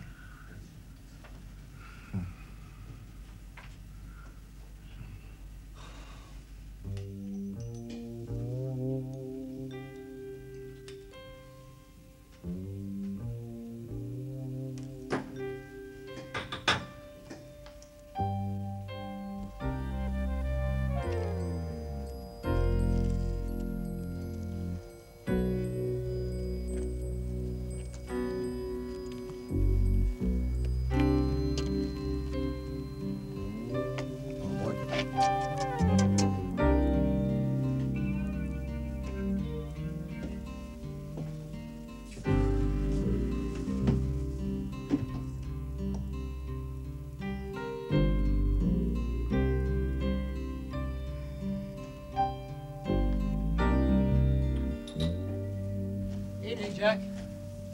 Ah, evening, Mr. Fenby. I brought some coffee for the lads. Yeah, that's kind of you. I'll hand them round. No, you're doing more good where you are. I'll do it. No sign of Mr. Alley yet. I don't even know where he is. Bill. Sid Halley. Can you hear me? Who hit you? Did you see who hit you? What? What did you say, Bill? Lucky to win. Lucky to win? That's what I made it.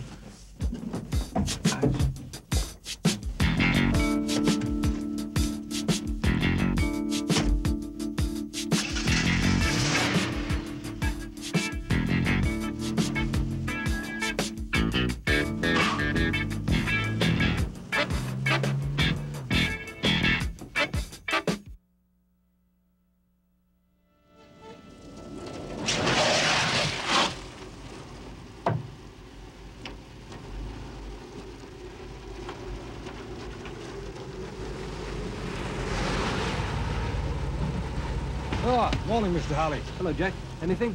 No, nothing all night. Where's Mr. Fenby? He's over the stables looking at Top Boy. Hey, any of you lads heard of a horse called Lucky to Win? Lucky to Win? No, never heard of it. Have you heard of it? No. You, Jack? No. No, that's a new one on me, Mr. Halley. All right, thanks.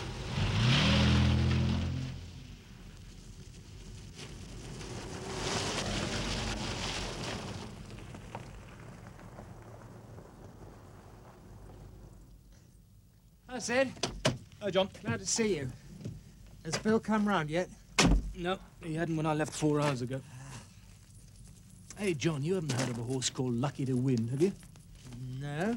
No, I can't say I have. Why? Something Bill mumbled. Come on, lad, let's have a look at it. Come on. Come here, boy. Yes, my boy. Come on. Come on. That's my boy. All right. Well, I've got to admit, he's looking all right. Never better. He'll make the rest of the field think they're pulling ploughs. Happy now? No. And don't ask me why, because I don't know. Well, in that case, I'm glad you're here. Not for long. I've got to get back to Cambridge. Have you had any sleep? Nope. Have you?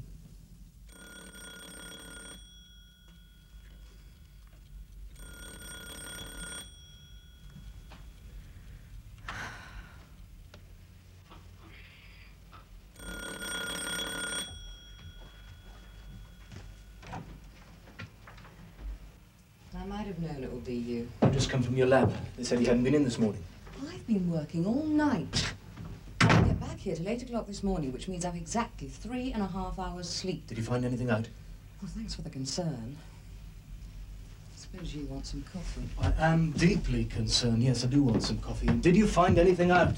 Yes. All right, let me guess. A new drug, tranquilizing, slow absorption rate into the bloodstream, and virtually undetectable. Completely, pathetically, hopelessly wrong. Oh, what then? It wasn't anything that had been injected into the horse at all. It was something that had been taken out. Eh? Do you know what synovial fluid is? Yeah, sure. It's the lubricant surrounding a joint. Well, somebody used that needle to remove synovial fluid from a horse's leg. Oh, Jesus. What's the code from here to Doncaster? It'll be in the book. What's so urgent? The fluid in that syringe came from one of the fastest, most genuine colts this country's ever seen. He's a clear favourite to win the St. Leger today, so he'd be running his heart out. And he'd be like a Formula One car racing without oil. Hello, give me John Fenby. Hal, where? How far's that? All right, give me the head, lad. No, no, don't bother. Can you tell how much fluid he's lost? Judging by the absorption rate of the plastic, I should say a very great deal. He's gonna blow up. That beautiful horse is gonna run himself straight into the knacker's yard. Sid!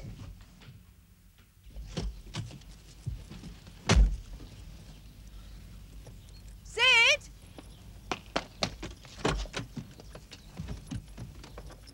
Oh, yeah, where do you think you're going? I'm coming with you. I'm your scientific witness, aren't I? And you think you can persuade Fenby to scratch a dead cert from the St. Ledger, do you?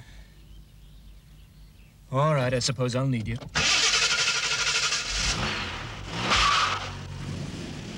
Can't we telephone the racecourse? Stop Top Boy running. No. The only man who's empowered to withdraw a horse from a race is the trainer. That's John Fenby. Now, the head lad can declare him, and Fenby's obviously left him to do that, but Fenby's the only man who can pull him out of it. Where is Fenby?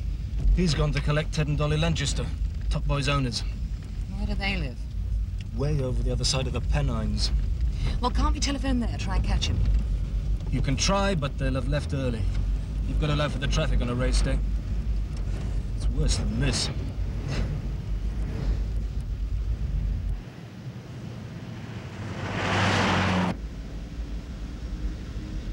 You're right, they've already gone.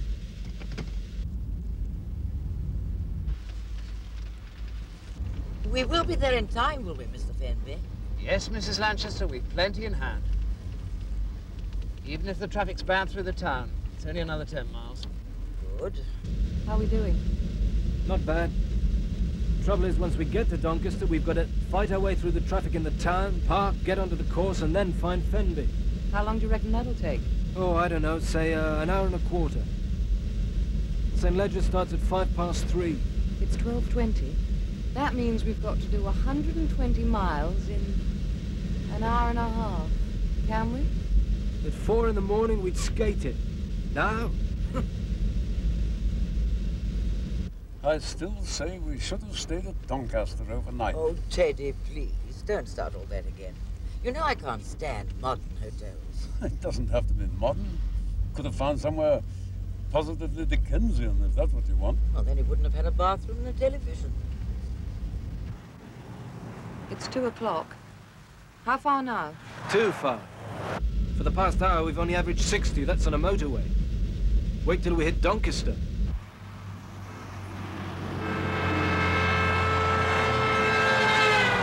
All right, phone Racecourse Services Limited. It's in my book. Say it's for me. Tell them I want a helicopter standing by at Grantham Golf Course in 25 minutes.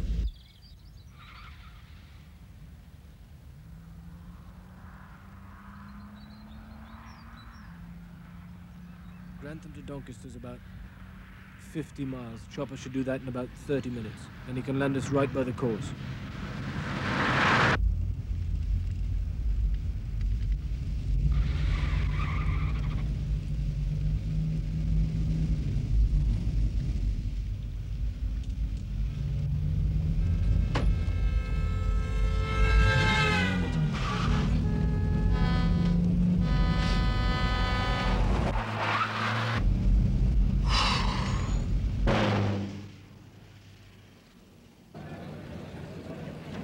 Good afternoon, ladies and gentlemen, and welcome to Doncaster Races. Hope you're going to have a successful afternoon.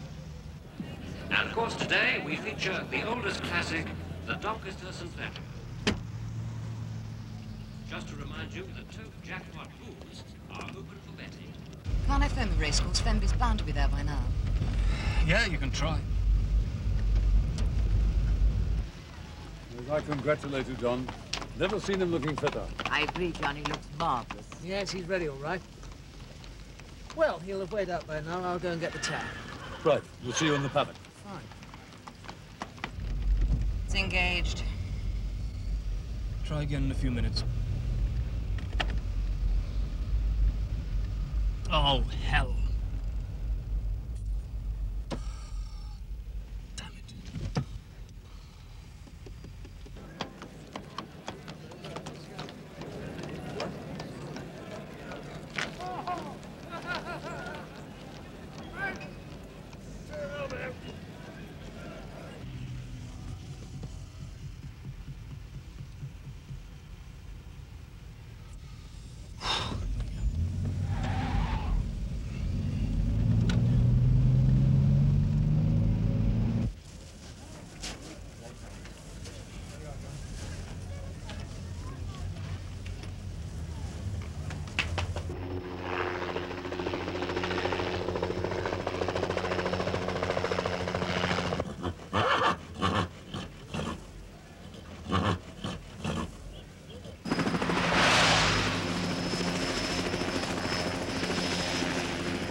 Roger.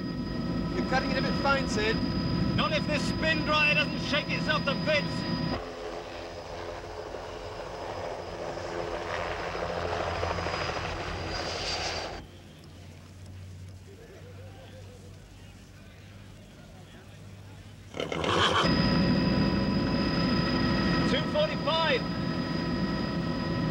But a very strong headwind. Oh, terrific. Right, John. Take it in.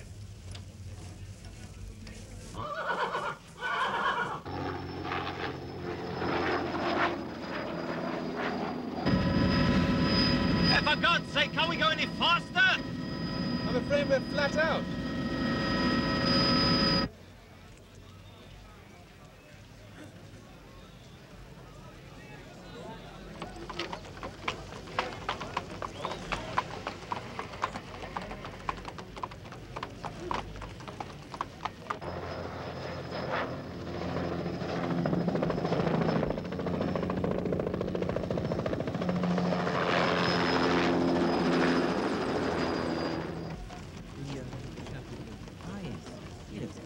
Right.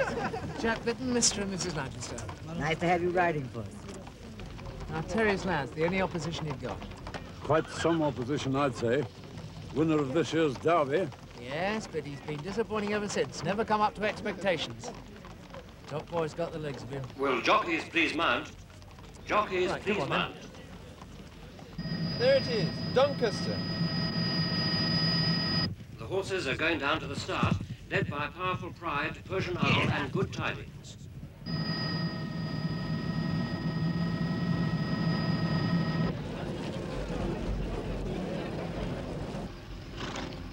horses are behind the stalls now. Billy Blue is giving a little trouble, but Top Boy looks quite composed. The handlers will shortly be putting the horses in the stalls.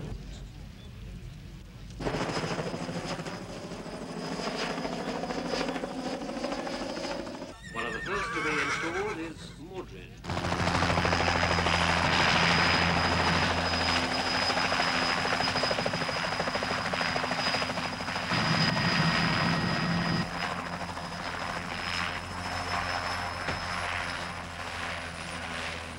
Still one or two to go in, but the starter is now mounting his roster.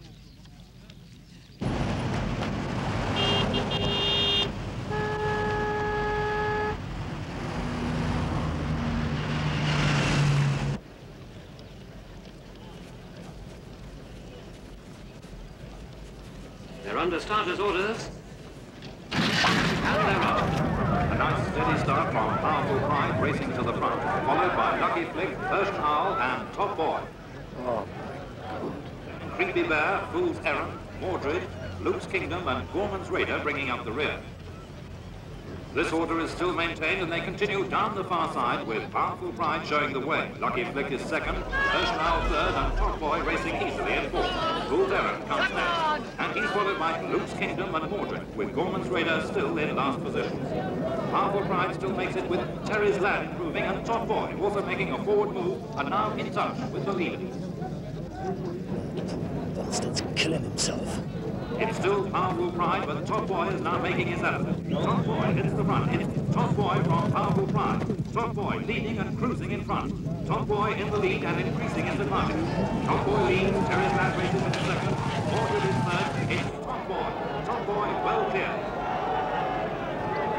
And Top Boy is in trouble. He's in. He's falling.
Billy Blue. Officially placed fourth, number 10, Lucky Flint.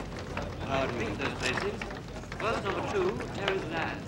Second, number 14, Mordred. Third, number 9, Billy Blue.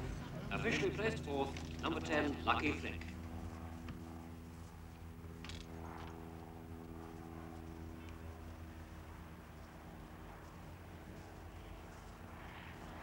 Sorry, John. I got here too late. It was his knee. He's completely shattered. Looks as if it exploded. It did. What? Explode. What do you mean? Come on. I'll tell you.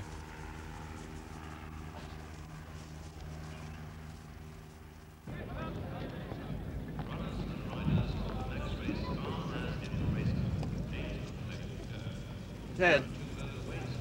Ted, I really am terribly sorry.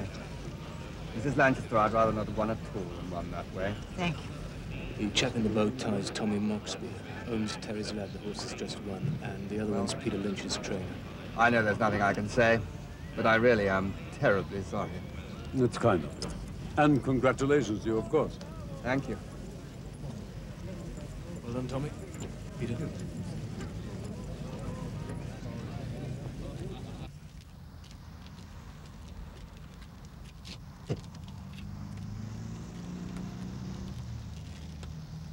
Thanks for your help.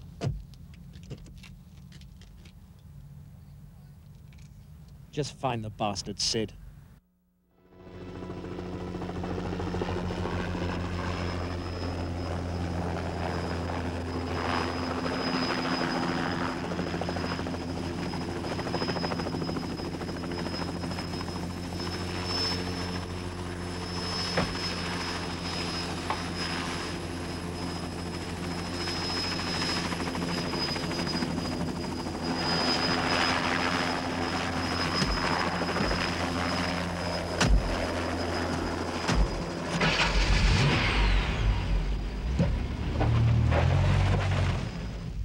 It's not just that beautiful animal.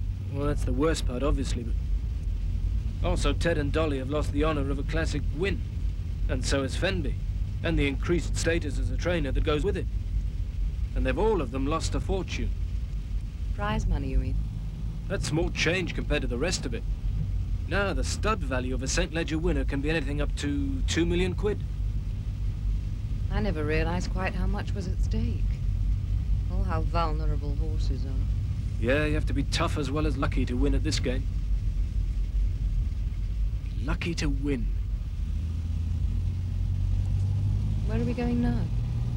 Newbury.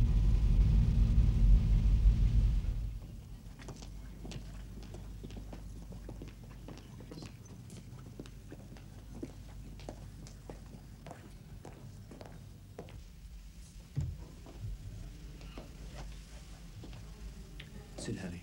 Oh, yeah. How's he doing? Well, the doctors say there's no change, sir. Has he said anything else? Not since I've been on duty now. Bill, Sid again. They've got Top Boy. They nobbled Top Boy. Away. Lucky.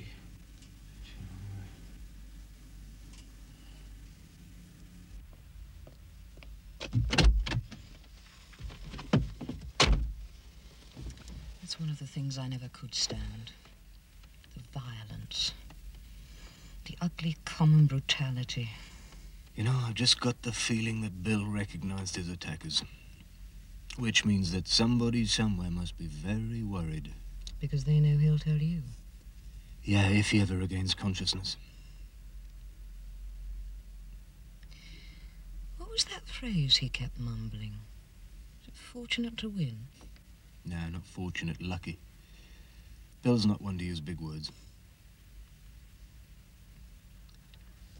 But you, my darling, have just given me the answer. What do you mean? We'll get to my place, I'll show you. What are we going to look at? Your etchings? No. My time forms.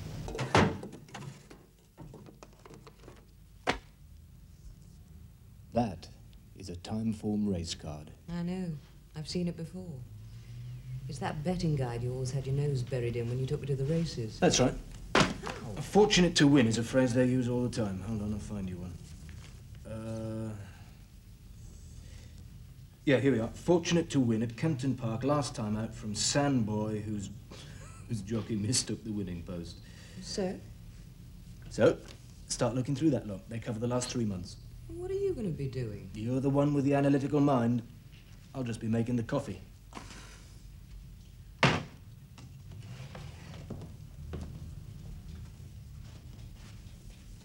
How you doing? I just found one here.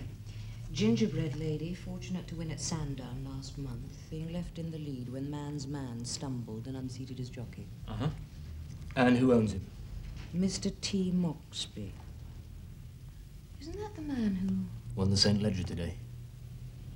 Yeah, it is. Come to think of it, he won a race at York when Fenby's other favourite lost. Could be just a coincidence. Let's find out, shall we? Black or white? Black and very strong.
How many? 2 out of 13. I've got 3 out of 12. Well, that's it then, isn't it? Yep. Out of 25 horses who've been reckoned lucky to win over the last couple of months, 5 have won because a better horse that was in front seemed to go lame or stop trying. All of those 5 belong to Tommy Moxby. And all were trained by Peter Lynch. Lynch is a good trainer. And Moxby's got good horses. But they've been consistently beating better ones. And this time they both hit the jackpot. But to draw off synovial fluid from a horse's joint, that needs expert veterinary experience. Yeah, I know it.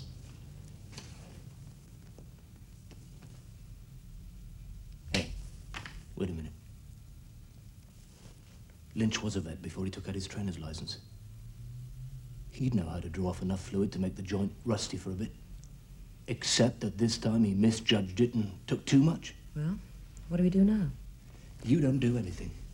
From now on, it's likely to get nasty. Sid, we've had this argument before. What do we do now? We move in on Moxby. There's a big meeting coming up at York. Moxby's bound to be there. Hello, could you give me John Fenby, please?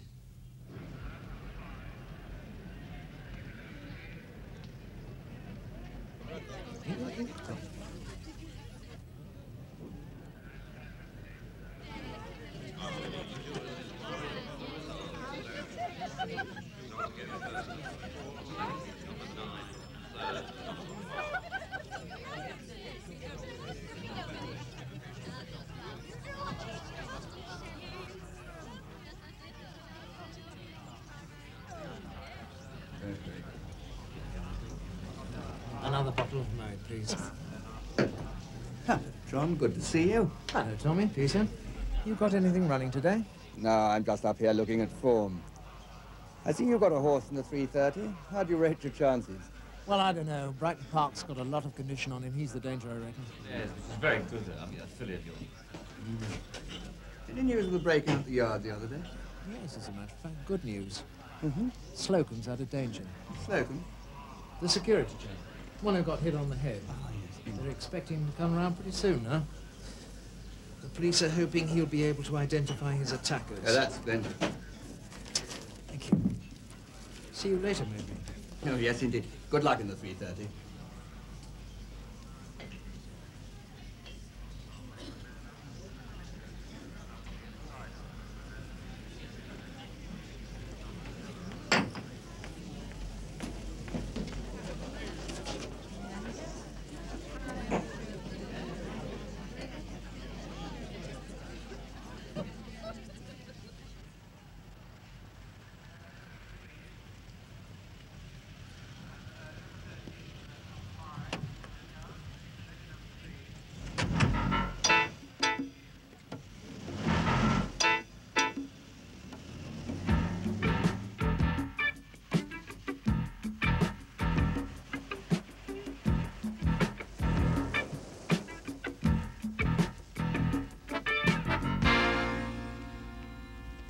Good evening.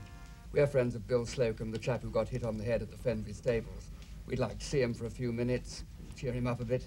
We brought him some fruit and a couple of racing papers. Oh, what an awful shame. He's gone. Gone? Yes, they've taken him to another hospital. He only left 2 minutes ago. You must have passed the ambulance on your way in. Do you know where they've taken him? To Bradshaw. Which road would they take? There's only one road that they can take. All right, let's go.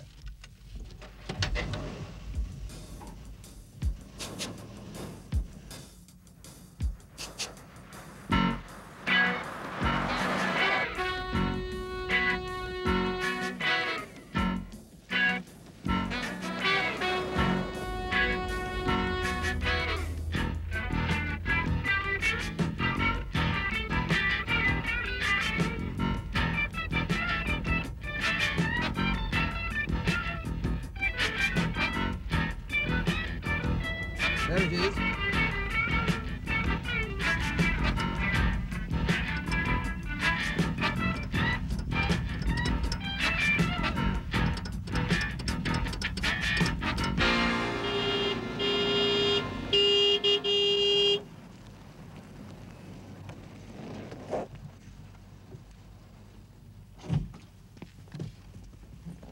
Sorry to be so dramatic, but we're relatives of Bill Slocum, and we've got an urgent message for Bill from his wife, and it just can't wait. The hospital told us where to find you. Do you mind if we had a word with him? Depends on the nurse. I should think it'll be all right. Two next of kin to see the patient. We've got an urgent message. Oh, thanks very much. Sorry to disturb you. I know this must seem rather odd. It's just that it's a bit personal. We wonder if you'd mind sitting up as a driver for a moment or two. It won't take long. Of course, sir.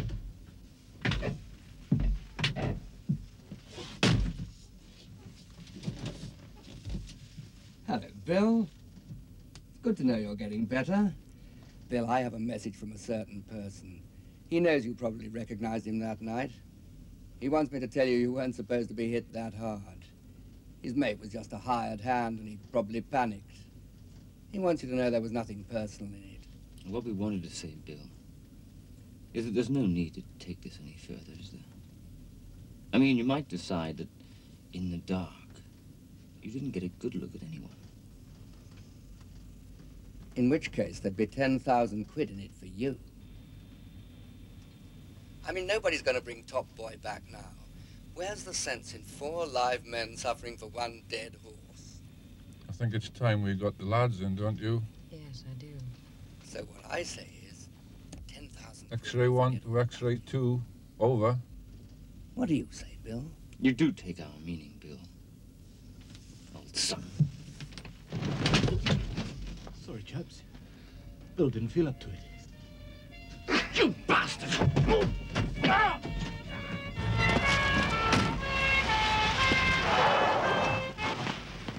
Mr. Moxby, stay where you are.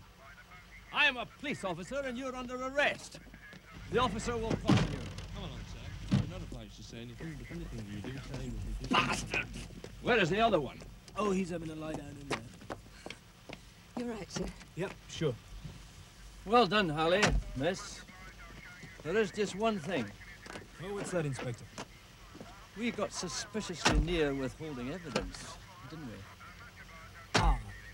It's going to make my report a wee bit tricky. Yeah, but you'll manage. Yes. I dare say I'll manage.